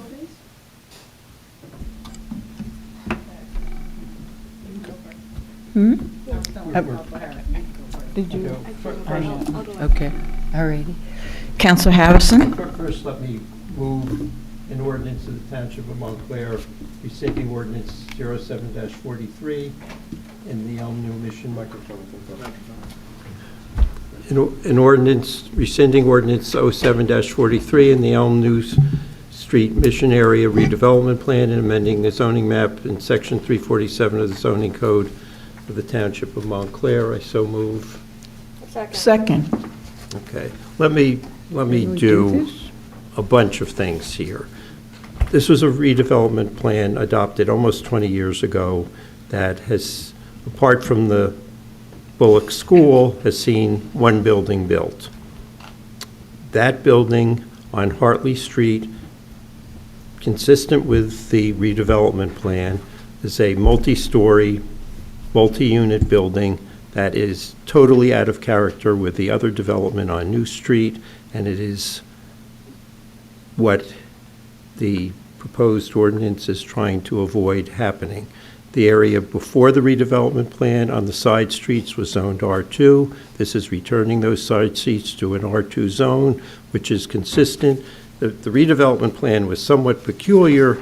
It applies to half of one west side of Hartley Street, does not apply to the rest of the west side of Hartley Street or the east side of Hartley Street, which remained in an R2 zone. It applies to the property between New Street and Mission Street, goes back halfway on the block to, the block that's formed by Washington, and then returns to the R2 zone. The zoning that's allowed on the Hartley Street portion allowed buildings 67 feet or 6 stories or 55 units for area for the new and Mission property, allowed building height of 60 feet or 4 stories.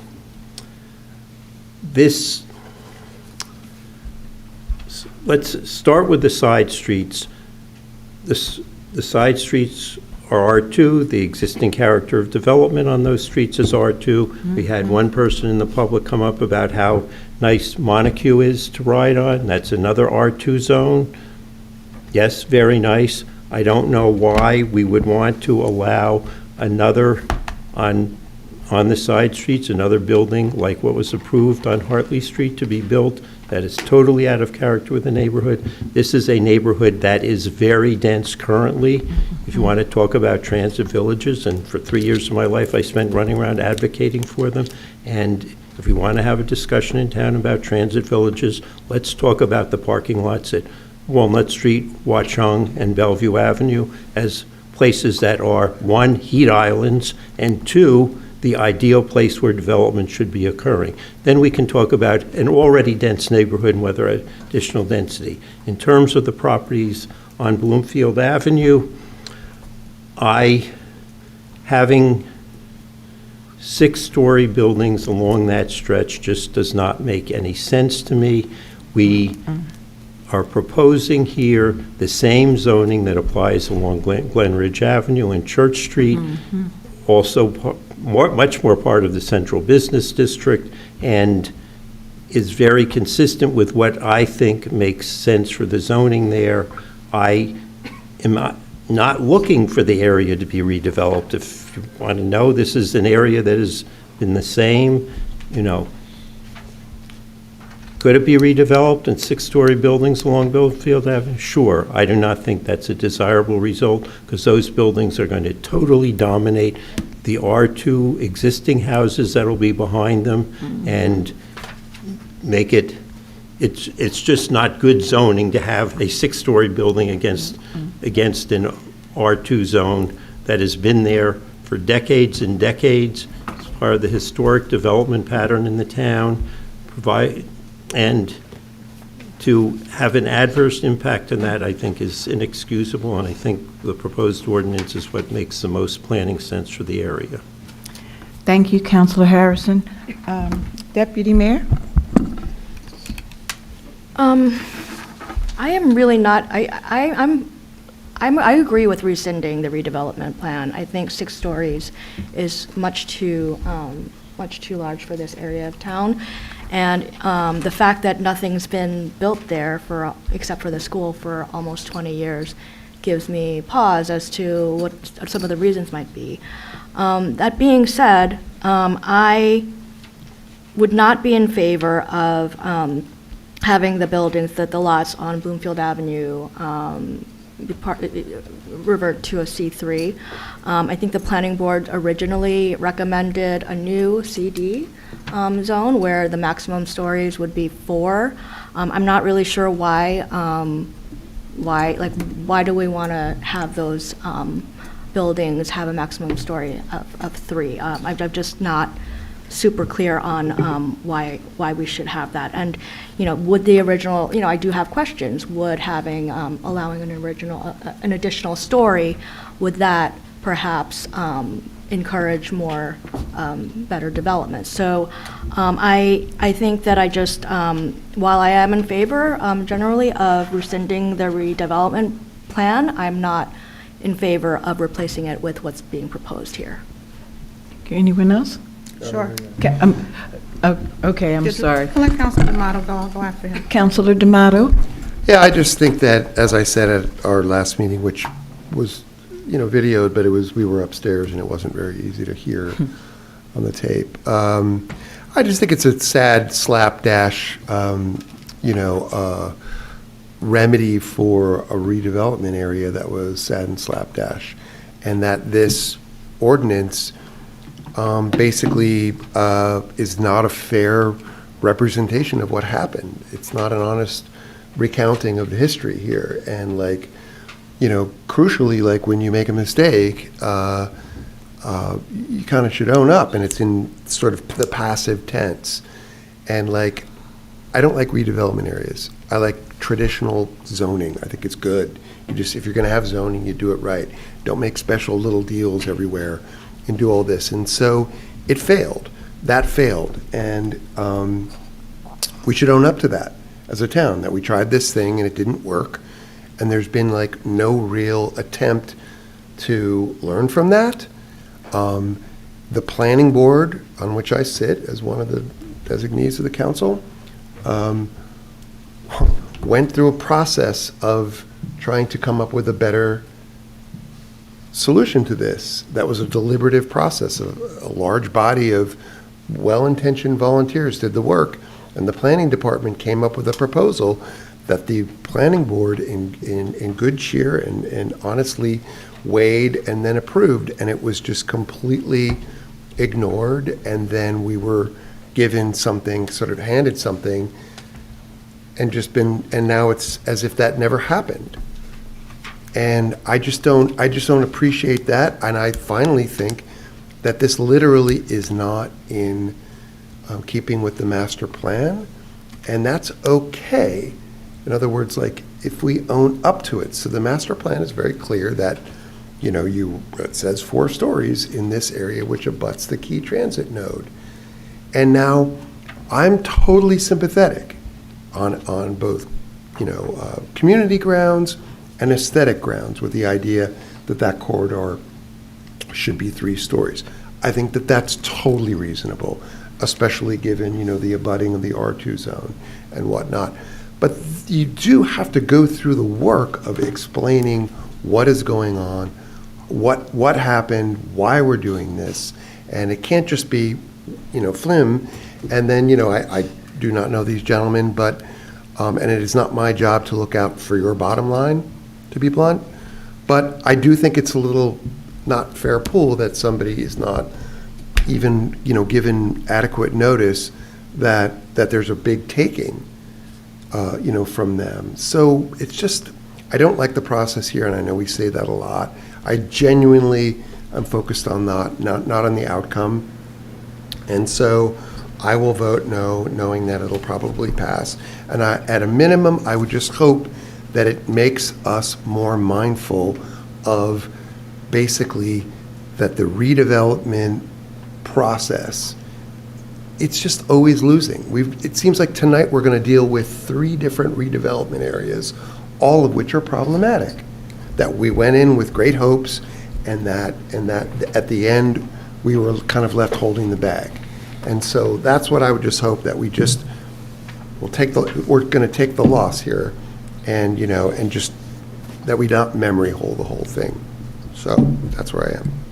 Thank you, Councilor Toller. Sure, Oh, thank I'm you. sorry. And then Councilor Williams. Councilor Toller, followed by Thank you. Councilor Williams. I agree with Councilor D'Amato on one thing. Redevelopment plans are no good. We should probably stop doing them. This particular redevelopment agreement that was presented to the EDC, if you said it went to the planning board, that's when Ms. Talley brought it to us. I had some concerns, and I discussed it with Councilor Harrison. I needed to go through it. In regards to the change in the 4th Ward, where I live and the constituents that I represent, development is at an apex. I know the word urban transit area has been used a lot. That can be used to shape a neighborhood some pretty noticeable ways. It can be positive and negative. It's not just about transportation. It changes how people live, work, and even who can afford to stay there. Urban transit access tends to make a neighborhood more connected, but can also make it more expensive and change who lives there. The other thing that I did with this, or the reason that I sat down with Ms. Talley and Mr. Harrison, and again for the record, when I tabled this at the last meeting to review it, Ms. Talley reached out to Mr. Harrison for a walkthrough, and then I was invited, so there was no shade or slight given to the other EDC member, because technically she should have reached out to both of us instead of Councilor Harrison. What I will say is that this particular area is already dense, extremely dense. The number of African-American families in our township has dramatically decreased with the loss of over 782 individuals in 1 decade between 1970 and 1980, to over 1,800 individuals in just 4 years between the year 2020 and 2024. That's an increase of over 5 times the numbers of individuals who disappeared in the previous decades of 2010 through 2020. This represents more than 40% of a specific demographic that has departed over the last 40 years. While I heard the gentleman, they use the words accumulating properties, Perhaps doing some affordable housing, there's no guarantee with that. The word accumulating properties is actually, in my opinion, a displacement of people, if you will. When I look around the neighborhood and I'm looking at developments that are going up, we talked about these tax increases that are coming from the county. The Fourth Ward is going to be hit the hardest because so many homes have flipped, and those residents will be paying more taxes than probably the other wards just because of overdevelopment. We have to do something to make sure that the neighborhood and the blocks behind Elm and Bloomfield Avenue are protected, that our diversity remains in place. And that's pretty much it. I mean, if we're going to pride ourselves on diversity, and we have to start having these real conversations about numbers and stats, okay, and what's affecting it. If we go back to the year 2000, African Americans were 39%. You go to the year 2023, we're at 19%. What is that from? What's causing that? I would love to know what's causing it. I could speculate. But, you know, we have to just pump the brakes. The Fourth Ward has had their fair share of development, overdevelopment. I agree with you. Let's start talking about zoning everywhere. If we're going to do urban transit areas, we have 7 train stations in this town. We don't have to focus on Bay Street. Those are just my thoughts. Again, this is trying to protect and preserve what's left of a very special area in town. The African American community here in Montclair has been a vibrant component of this township. Diversity's, you know, played a very significant role in shaping Montclair since its inception. And to know that we're on a rapid, steady decline, it has a lot to do with what has happened in our neighborhood. It's just that simple. There's no other word to sugarcoat it. There's no other word to pretty it up. Okay, and if I'm listening to my constituents who said that they've had enough, we're at an apex, if you will, what can we do to protect and preserve and make sure that we don't have another 6-story building in our neighborhood where it's already dense and tight? Then this is what I'm here to do. And I'm asking for support because these people you represent as well, not just me. Thank you. Thank you, Councilor Williams. So I can appreciate the character of a neighborhood. I was recently in Greenpoint, Brooklyn, and going down a side street, and you look at some of these houses that have been there for like 100 years, and you know, the character has been maintained, and you know, it's beautiful. The only thing, my only problem here is, as I see these two gentlemen here, and I mentioned it when we first had this ordinance here, is what is this going to do to the folks that own these properties, right? And as Councilman D'Amato pointed out, I'm not really interested so much in their bottom line. I have no vested interest in this, but something that they said resonated with me where, hey, we didn't even know about this. And to make a big decision like this without, you know, putting this out broad and wide, and I know that we publish that ordinances and public hearings, or we have certain sites and things that we're required to put these up, but this is something that is going to impact a lot of folks that I think should have maybe been like a special meeting or something like that that really addressed this. And I think that for me is, you know, I'm gonna abstain from this. I think I think everything that's put forward here, I think it's a good idea to maintain the character and stuff like that, but that's not really the issue for me. It's, you know, this is gonna impact a lot of people, and I think additional notice should be Just have put a out. question. May I? Okay, thank you, Councilor Williams. I'm going to ask Planner Talley if you can come forward, please, and maybe help us with this. You've heard the concerns here, and if there's anything that you think, you know, you can say that may be helpful regarding how we advertised for this and anything else that you think might be helpful. And I'd like to thank you very much for all of your work with this. Well, thank you. First, I want to point out that this should not be a surprise. This has been in our master plan for many, many years to reduce the height of these buildings on Bloomfield Avenue from 6 stories. albeit to 4 stories, and the proposal tonight is for 3 stories. So the decreasing of the height of the buildings and the development pressure between the redevelopment areas along Bloomfield Avenue has long been part of the planning board's master plan and part of the discussions at the planning board. We have not been successful in getting the ordinances in place, despite the fact that we have tried to get these ordinances passed since 2018 to reduce the height. So I don't think that there's been a lack of conversation or a lack of awareness prior to tonight's meeting. Because this is going from 4 stories to 3 stories, we specifically sent notice to all the property owners because it is different than what was in the master plan. So we went above and beyond what we had in the past and notified them because it is technically inconsistent with what was in the master plan in terms of the height. So that's a little bit of background information on how we got here. And I just want to emphasize, again, I don't think it should be any surprise. That's it. I can answer any questions you have. Thank you. Councilor Birmingham and then Councilor D'Amato. Thank you. And I think I'm playing catch up because I'm not on the EDC. And so, but can you what did the planning board recommend? They recommended creating a new zone for these properties, rescinding the Elm New Mission Street redevelopment plan, creating a new zone. We called it the CD zone. I think it was central business, whatever, it's CD, central business, just to differentiate it from the C1 zone. And came up with standards with a maximum height of 4 stories as opposed to 6 stories. So it wasn't all that different from what's in here right now. It's just that it created added an additional story, and the maximum density in the proposed zoning was 55 dwelling units per acre as opposed to what's proposed, which would be 40 dwelling units per acre. So that's the difference.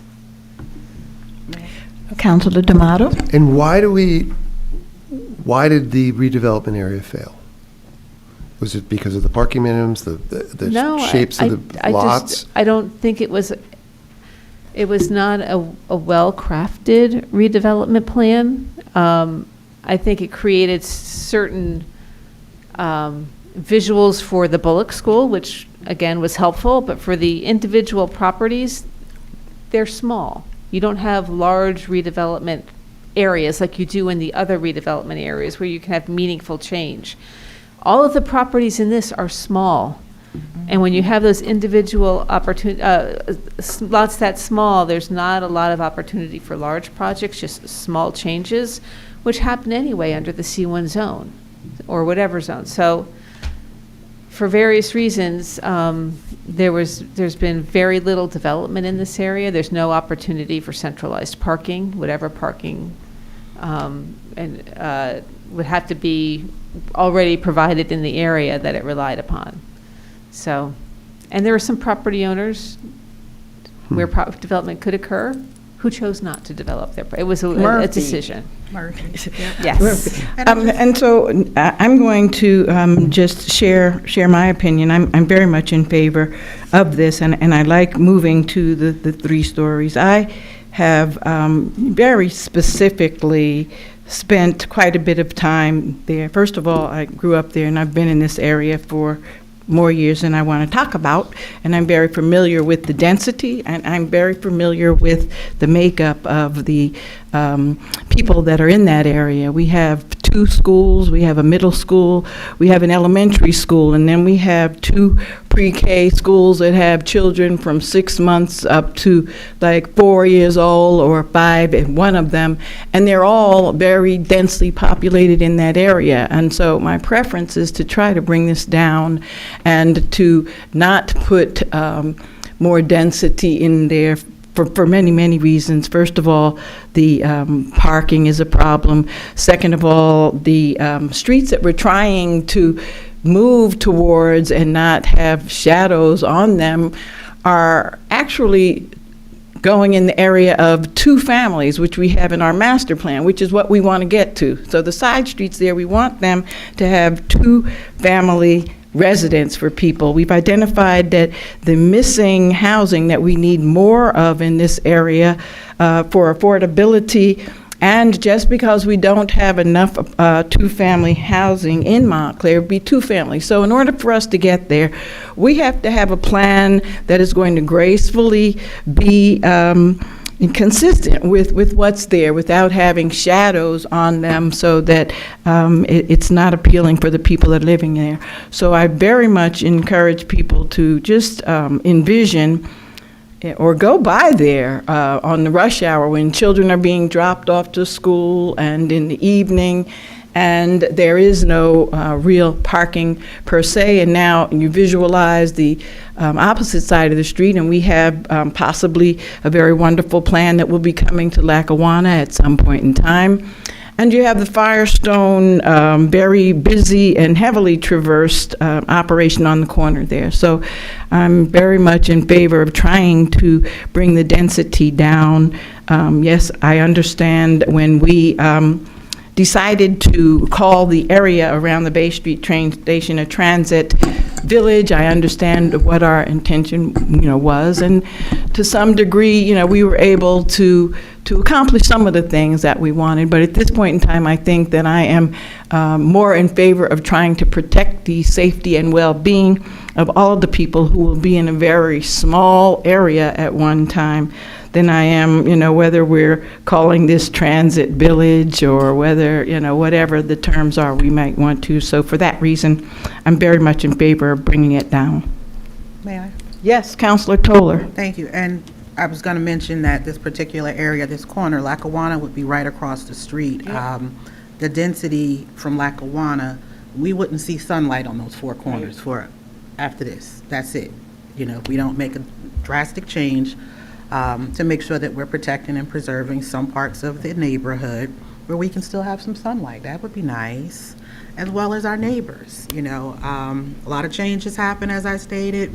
I've heard from David Corfman, he said beautiful, dense places, but he didn't share if there were any diversity numbers, and did it keep the character of the neighborhood. So it has to be a balance. It has to be a level balance, if you will, to make sure that we're addressing some of everything. And most of the conversation that I'm hearing from folks from the public hearing is on one side, and we're not thinking about the other side, which is our longtime residents who actually are trying to still live here. I'm not even going to say they are living here. They're trying to still live here. A lot of development. We've met our fair share in the 4th Ward. And I'm sure if you talk to any resident, if anybody wants to walk with me and knock on doors at any residents in that area, we can go talk to them face to face, and you can hear for yourself their concerns. Anyone else? Yes, Councilor Harrison. So when this ordinance, not this ordinance, the original version of the creating the new zone was on the council's agenda, I wrote extensive comments to Ms. Talley raising issues, practical zoning, as to why the bulk requirements, the parking requirements, the setback requirements, the lot size requirements. I didn't think, and it's not atypical when you try and create a new zone, that everything doesn't quite mesh. And that led to her contacting me to discuss that. And Ms. Talley, Director Talley, said, oh, we have this C3 zone where all these standards are in place, they've been working, and with the reduced height of the buildings made more sense. I said, oh, then let's do that, then try and create a new zoning ordinance that was going to need a lot of corrections. The other practical, real issue here is, if this is not adopted, it provides an opportunity for someone to come in with an application under the redevelopment plan and have it deemed complete, and then they get to proceed under the redevelopment plan like the existing approval did on Hartley. And I don't think that is something we should do. I think the zoning on Bloomfield Avenue from Verona down to Glen Ridge is something that we should be looking at. But I think the master plan currently recommends going to 4-story the whole route. I'm not sure that's good, and part of the master plan reexamination report, that should be looked at. But I think to allow the redevelopment plan to remain in effect any longer is creating a risk of having undesirable development having in that area that is counter to the master plan and will be extremely detrimental to the existing R2 zone that remains, and there on the other side of Hartley, going back on New. Fulton, Miller yes, Street. Councilor Birmingham, please. So I'm just going to apologize to my fellow counselors in that I do not feel like I have enough information right now to make a vote. But I would like to undo the redevelopment plan. Is that is it an option or no? You have to create an alternative. You have to have some underlying zoning once you remove the redevelopment plan, otherwise there's nothing there. Yeah. Deputy Mayor? So I'm just asking here because I think I've already stated my position that I am in favor of rescinding the redevelopment plan. But could there be any consideration among the other council people to adopt the new zoning with the maximum stories of 4 stories for this area that we're speaking of? May I? Consistent with the master plan. I'm just wondering, because our master plan is under. Councilor Toller? Thank you. Our master plan is under reexamination, and when does that expire, this whole period? The master plan does not expire. Well, I'm saying expired. We're doing a reexamination, and it'll be in place for 10 years. So when should this council or the next council adopt the next master plan? I just want to, it's a reexamination of the master plan that needs to be completed by November of this year. Oh, okay. There's no expiration of the redevelopment plan. Perfect. But it's a statutory requirement to reexamine it, and really what that does is it preserves the validity of your planning and your zoning. Okay. So. And when are the next few public hearings going to be held? This is totally separate. I don't have a date. The planning board, at the last meeting, it was not a public hearing, it was a public meeting that we had. The planning board directed me to work with subcommittees and directly reach out to the business districts. So I have our economic development coordinator reaching out to all the business districts to get input on all of our planning documents and our zoning, reaching out to the various advisory boards, such as the Parks and Recreation Advisory Committee and the Historic Preservation Commission and the Environmental Commission, to provide input. And I think that the way that they want to proceed is, if any of you want to have they want it to be very specific. So if you want to have a discussion about the master plan or the zoning ordinance for your specific district, we can engage that. But it's so big. When you look at all of the elements in the master plan, it's so big, we can't do that at one meeting. So we're going to be reaching out to different organizations and groups to get input on what's relevant to them, and then put that into our global recommendation in the reexamination report. Okay, you can start with Ward 4. We're ready. We've gone through the 41 pages, so we're ready. So thank you for that. And the reason I asked, when will this council be adopting the final, because Deputy Mayor said she would like to see this be consistent with the master plan. So if we're talking from now till November. The master plan is 4 stories right now. Yeah. I can't tell you 4 what. stories is a lot. You know, it's a big push. Again, I don't think my colleagues are really understanding that diversity is slipping through our fingers with every vote and decision that we're making. One additional story is going to actually hurt the neighborhood. And I don't understand what you all don't understand from that. I'm trying to understand it. If you can share with me 3 stories versus 4 stories and how you think that's going to help the neighborhood, I'm here to listen, but I don't see it helping. I actually see it hurting the neighborhood. But if you have some other ideas and suggestions on how that works. So can I just? Yes, Councilor Birmingham. Thank you, Mayor. Thank you, sorry. When you say that, are you Are you meaning because of the bulk of the 4 stories? So like, Bulk of the 4 stories, depending on how it's marketing, are they luxury apartments? Are they going to be affordable housing? Because affordable housing has a ripple effect in the neighborhood. You know, development comes in and offers you 20%, 10%, 8 units. Most of those apartments are luxury, and that ripple effect goes 4 blocks, east, west, north, and south. Because landlords start understanding that they can get $5,800, $6,300 for a 2-bedroom, and it pushes people out for 10 affordable housing units. It doesn't make sense. It doesn't equal out.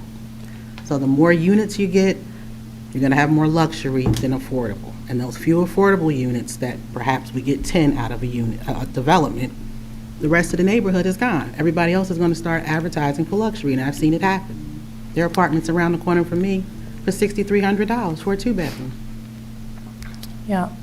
In the sake of affordable housing. Yeah. Or another story. So I'm trying to really understand why some people are feeling that they need 4 stories versus 3 stories, and how that's helping and protecting, as well as addressing the concerns of the residents in the 4th Ward who would like to try to just keep what we have in place so we can continue to live here.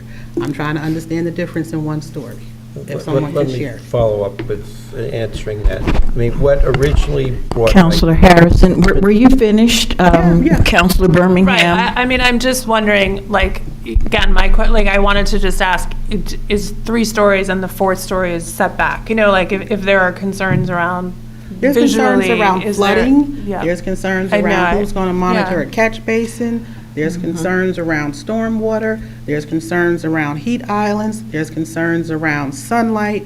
The list is endless. Our concerns in 4th Ward match every other ward's concerns, but for some reason, this particular ward seems to get scrutinized, and people share their opinions and are actually living in this neighborhood, and I don't understand that. I just don't. I mean, I'm talking to people every day. It was... Every day. What led to my... Okay, at this point in time, I will notice Counselor Harrison. The issue of the way the zoning was set up for the 4-story proposal wasn't going to work. It just, with the small lot sizes, if you know, you just had 1 big lot, yes, it would have worked. There are issues on the height compared to the neighborhood, but it was just putting it all together on the small lot sizes, the bulk requirements, the coverage requirements, the setback requirements, the parking requirements. It was just not going to be workable. And I raised the concerns, not aiming at the 4 stories, and not being stupid, me forgetting we had the C3 district, but simply pointing out that it didn't all fit together. And then Director Talley said, oh, we have this other zone where the standards work. I said, oh, well, that makes sense, that's consistent, and will have a less of an impact on the R2 zone that's behind Bloomfield Avenue. And I would like to point out, that is the zoning on Glen Ridge Avenue and on Church Street. So it's not like we haven't seen it in our downtown. Also, if I may, it's also Yes, sir. essentially almost like NC.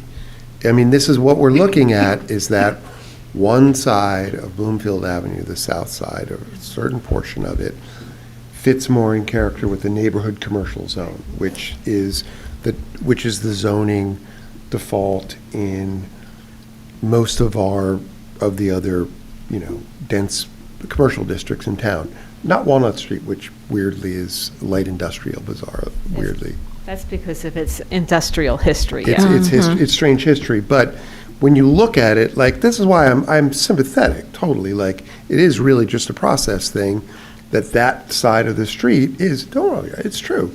If that side of the street makes sense, I look at it and I see, it's like Upper Montclair, it's the same thing. 2-3-story buildings. Makes sense. It's not unreasonable.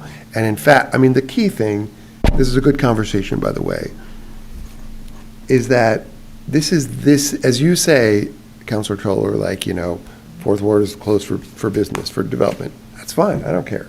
I honestly don't. I think the whole town is, basically, at this stage. I was here last night for some, not all of the planning board meeting. there is nobody clamoring for more density overall in town. Really, there are good-hearted, people who are they want housing for people. And that's a positive, that's a positive thing. But on a practical level, the vast majority of people in town just feel, there's a lot of, there's a lot of congestion, and that basically, it's probably enough. The water, if it's not too hot, it's definitely not too cold. So I see it. I wish if all this was folded into the resolution, the ordinance, this discussion of where it was coming from, I'd be probably totally okay with it. The last thing I would say is that Excuse me. wait a minute, this is important to just get out there, is that the idea that development, that adding more houses increases housing prices, I'm fine if people believe that. I don't believe it. And I've covered economics professionally for a long time. There is a healthy debate about this. Some people believe that there is some effect, and there probably is some effect, that if you add a new piece of housing, that it will cast a glow on a neighborhood, a development glow, and that whatnot, and it'll lead to some things. I don't really buy that. I think if you add more housing, at a certain point, prices invariably go down, just like if you have more hot dog stands on one corner, eventually the hot dogs get cheaper. I just wanted to get that out there. So, but it's no judgment on you if you believe differently. No, I didn't say housing was a problem about the pricing. I'm saying there's a demographic in this town that's on a steady decline because of house flipping, because of luxury rents. Two very different things than what you just said. I didn't say anything about the housing cost making a neighborhood be expensive. That's just going to happen, and yes, it could level out. What I'm referring to is that the African American population here in this town is on a steady decline because of luxury housing, because of luxury apartments, and the data's there. You cannot believe it, the data's there. You can look on the census and see that we're on a steady decline. The That's two, what I I'm don't think you referring can to. always say are No, they one are. is They not causing the absolutely other. are. Again, I welcome fine you if to you walk believe them to that, yeah. Fourth Ward with me. We can knock on doors and talk to neighbors, and you can hear for yourself whatever struggles they're going through or facing and challenges. All right, so let's, I think everyone's had an opportunity to say something. Councilor Birmingham, did you have one more thing? Because I know you haven't said a lot. Because again, so from Councilor Harrison, what I'm hearing from you is that if I think I'm understanding you correctly, that the CD zone, I think it was called the CD zone, coming from the planning board, you thought was not workable, like it didn't fit together, the requirements. And then Councilor Planner Talley, you said, well, something similar to that is the C3 zone. And it would fit. And it would fit there. I'm hearing from you that you think that 3 stories is entirely reasonable, but because of your amount of principle, you will not be voting for it? Is that what you're saying? To be honest, that plan for the CD zone came to the planning department. It wasn't generated by the planning board, is that correct? Largely. Yes. It came from my department. Yep. And then we met with the planning board. We made Yeah. a couple of changes. But yes. Okay. Yes. And can I just ask, again, not that anyone's bottom line is relevant, but when we're making these changes, do you do economic analyses of these? Is that something that you do? Because I know, like, when we do the redevelopment plan, there is an analysis. Right. Do you do it? No, we don't. For a small change like this, a zoning change, particularly one that is pretty consistent with the master plan. And honestly, when we came up with the CD zone, those requirements are stated in the master plan. We just pulled it directly from that. So we don't do an economic analysis, no. And you're saying what we're doing here is consistent with the master plan? Or I like the way the planning board presented it in their resolution. It is not precisely consistent with the master plan because the heights are a little bit lower, the density is a little bit lower, but it is consistent with the intent and the spirit of the master plan, which is to bring the zoning on that stretch Yep. of Bloomfield Avenue, and behind, in the residential neighborhoods, bring the zoning more into conformance as to what's there right now. And that Because came from 6 the stories planning doesn't board. make Yeah. sense. That came from Yeah. the planning board. Okay. And I also sit on there, and it was a very interesting conversation, and that's why we ended up where Planner Tally is saying we were, because they did feel like it was the spirit. And so now that we've had that discussion, I'm going to make a motion to close the discussion on this. Well, I opened it, then he opened something else, so I don't know now how to get back to closing that, because then he called for a vote while I had opened the public hearing. But anyway, we could just jump to the vote if that would be where to go now, since he opened that? That's okay, Mary. All righty. I'd like to make a motion, please, that we vote on the pending ordinance 0-26-12, the ordinance for the New Jersey rescinding the ordinance 07-43, the Elm New Street Mission Area Redevelopment Plan, and amending the zoning map in section 347 of the Code of the Township of Montclair, New Jersey. I so move. Second. Madam Clerk, please. Thank you, Mayor. Deputy Mayor Anderson? No, for the reasons I gave. Counselor Birmingham? Thank you for your patience in walking me through and answering my questions. I'm going to vote yes. Counselor D'Amato? No. Counselor Harrison? Yes. Counselor Toller? Yes. Counselor Williams? Abstain. Mayor Baskerville? Yes. Okay. I'm sorry. So, do you want to do the consent agenda? Now we're up to the consent agenda. And does anyone have things that they want to remove from here? I know we tabled 4A, 4, and 5. What did we do with number 3? We didn't table 5. We didn't Okay, table thank you. any. So we tabled 4A and 4. And I just want to table one for a question or a statement. Okay, so we'll take it out of the consent agenda. And 2, please. Number 2? Yes, Councilor Toller? I just wanted to say that the bill list, we can't see the numbers. Okay. It's just printed wrong. I mean, we don't have to table it if everybody's comfortable with what they can read on it. Okay. I think they sent this one. Councilor Williams, you want to walk us through this? Well, are we doing the consent agenda first, or are we? We took out number 2, we took out 4A and number 4. So what are we doing? We're just voting? We should move on that. You want to I was vote just on going the to let consent? you, on the entire consent agenda. That's what I think I'm I was just going to let understanding. him, because I know he likes to move it, and I was going to Something- give him that honor to move it Yes. for us, but we can, yeah. Make a motion to move the consent agenda? Second, All right. Madam Clerk. Deputy Mayor Anderson? Counselor Birmingham? Yes. Counselor D'Amato? Yes. Counselor Harrison? Yes. Counselor Toller? Yes. Counselor Williams? Yes. Mayor Baskerville? Great, so. Yes. Thank you. So now, we can make a motion to go? Yes, we're done? No, you want to go over number 2, Mayor? Number 2 was pulled from consent? Number 1, Counselor Toller. But you just said that was the printing, right? It was because it was printed The print, differently, so so we're the good with number attorneys 1. allowed me to look at it. I don't have any questions. I was just making sure everybody else, was yours printed We're like good. this or differently? Let's go to number 2, Counselor They D'Amato. doing whatever they want anyway. Number 2? No, I just think that we should give it a couple of seconds. Okay.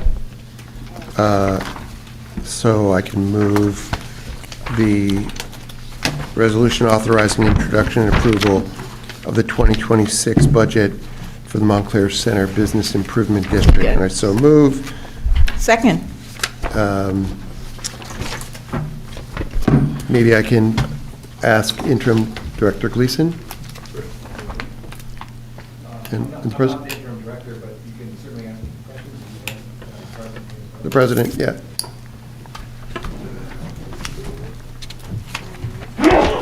Bless you.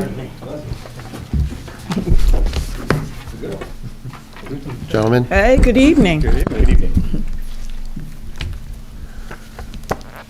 So, Hi. good to see you. Mayor, Council. I said, can we actually get out of here tonight before midnight? I just had a question as to why, one of the things that I would try to worry about or end up worrying about is whether or not our, the things that we spend money on that are hard, that are about physical improvements that get done, that people can see and touch and feel, whether we are spending the ratio that we spend on that to soft costs or to administrative costs or to people sitting behind screens.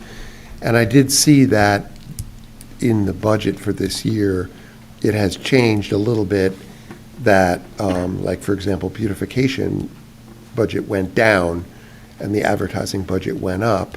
And it's more about the latter, like, why do we feel that we need to be advertising more and beautifying less, if I'm looking at it correctly? So I can actually speak to that if you want. Is this, Yeah. is this on? So the advertising budget went up because the bid was awarded a higher grant award amount from the Secretary of State's Office, Division of Travel and Tourism. That's the DMO grant.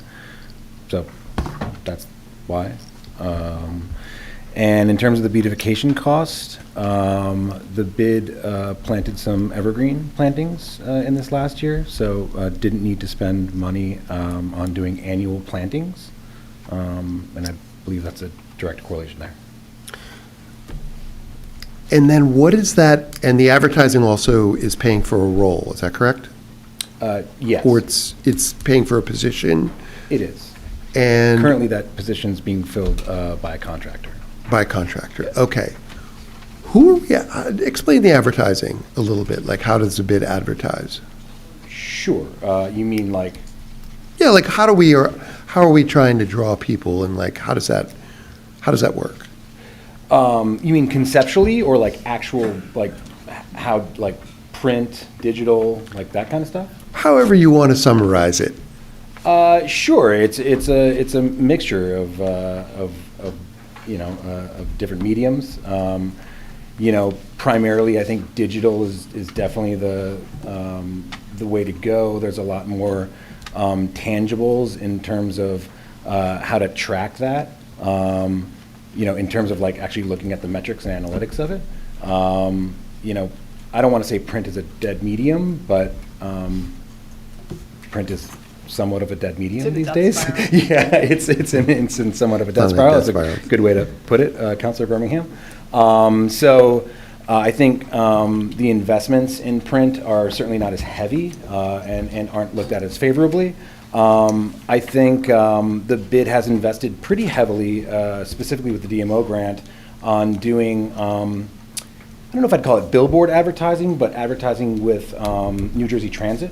So you'd see those billboard advertisements that are like when you go stop to stop. They do, billboard isn't the right way to put it, but they're pretty significantly large advertisements that are on each train stop and go into New York Penn Station, even further out into New York. Those are generally specifically for the events that take place into town. Those seem to have pretty significant return. So this was really probably what I was curious about, is like the ad spend is mostly going to driving people to the events. They're event specific, is that correct? Are there not, I've never seen a generic Visit Montclair ad anywhere, like. There are. There are, okay. Yeah, absolutely. Like Visit Nashville. Oh, I've never I think seen one. one that would come to mind is one that runs in the fall. Is there's a campaign called "Fall in Love with Montclair," and that is, I know, yeah, all right, yeah, and it, it obviously has a fall motif to it, right? And those go up. That is a partnership with Transit as well. If you'd like, I could send you the. I would love to see it. I could send you the ad. Any other changes in the budget that people should know about? Or any changes? Or Nothing real specific. I'd sent you all, or I guess I haven't sent it to our treasurer, it's sent it to the manager, that had a very specific layout of any changes that were taking place, a budget allocation memo. There you go. Yep, Exactly. yep. That really laid out any changes that were made to the budget from year over year. Nothing really significant. Thank you. You're very welcome. Thank you, Mr. President. Thank you. Any other Thank you. questions? No, thank you for all that you did. Oh, absolutely. Thank you. Thank you very much. Should we start working on puns for next advertising campaign? Yeah, we're open to all ideas, of course, yeah. Thank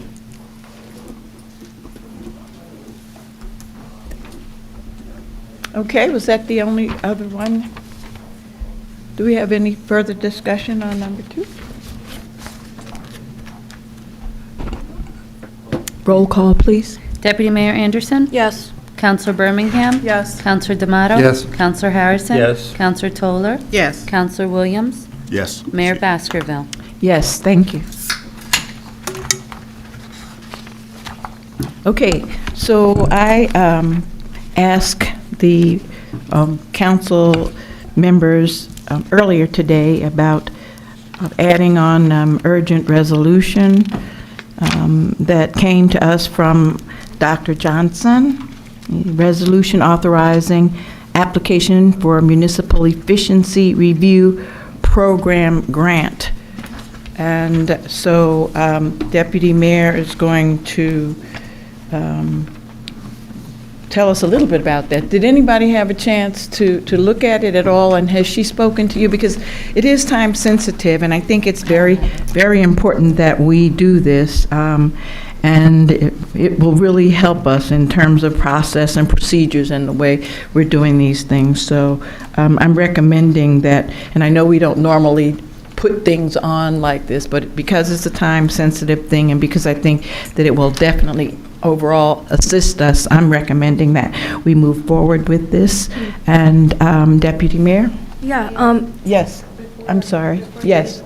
Just make a motion to amend the agenda to include the resolution. Okay, all right. Yeah. Thank you so much. I'd like to make a motion, please, to amend the agenda to add the resolution authorizing application for a Municipal Efficiency Review Program And I grant. second. All in favor? Aye. Any opposed? No. Thank you.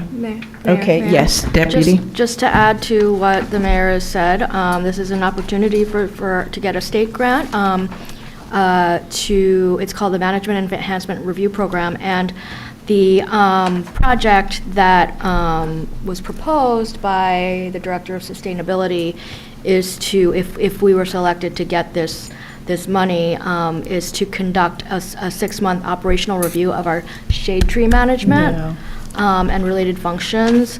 I think this would be an excellent opportunity to look at these and figure out how to improve efficiencies, reduce duplication of efforts, and figure out how we can align our resources with the very big demands that we and the goals that we have to increase our tree canopy.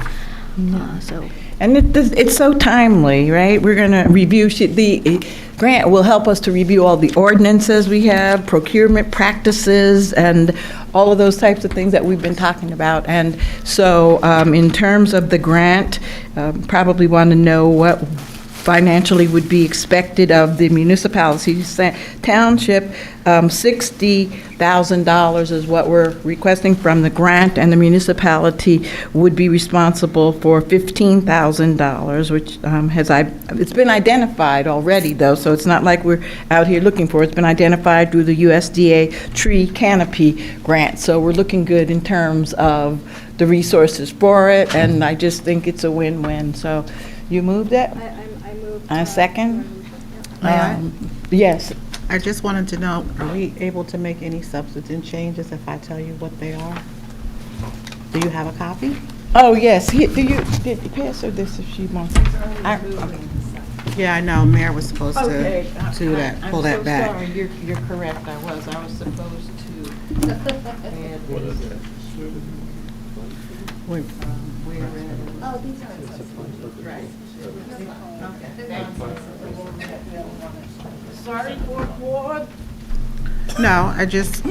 I looked at it earlier, and would like to include in paragraph 4, the fourth whereas, where it talks about coordination with current workflows, permitting processes, et cetera. After the word departments, if we can add including the Parks and Rec Committee and the MEC Commission. This gives us a well-versed dynamic of all persons. In the fifth whereas, where it says the study will also assess opportunities, after the word opportunities, only because we're in a process procedure and, we're going to adhere to the master plan, I would like to include the words within all areas of the township. Without those words, this could very well not hit certain areas of the township. Thank you. And so, Attorney, how would I get to this, the amendment from where we are? Because I know. Okay. Thank you.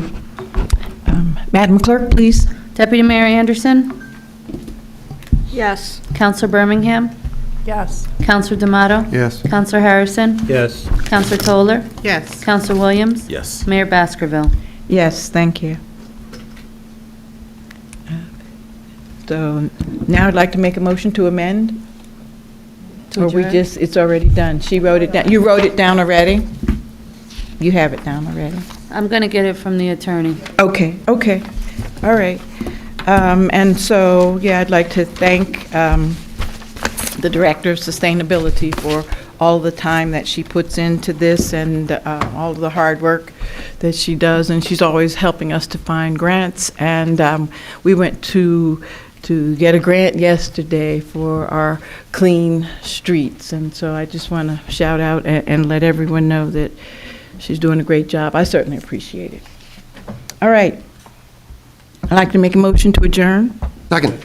Oh, gosh, that was good. All in favor? Aye. Any opposed? Great, okay, thank you. And thank you to the public for coming out. See you soon.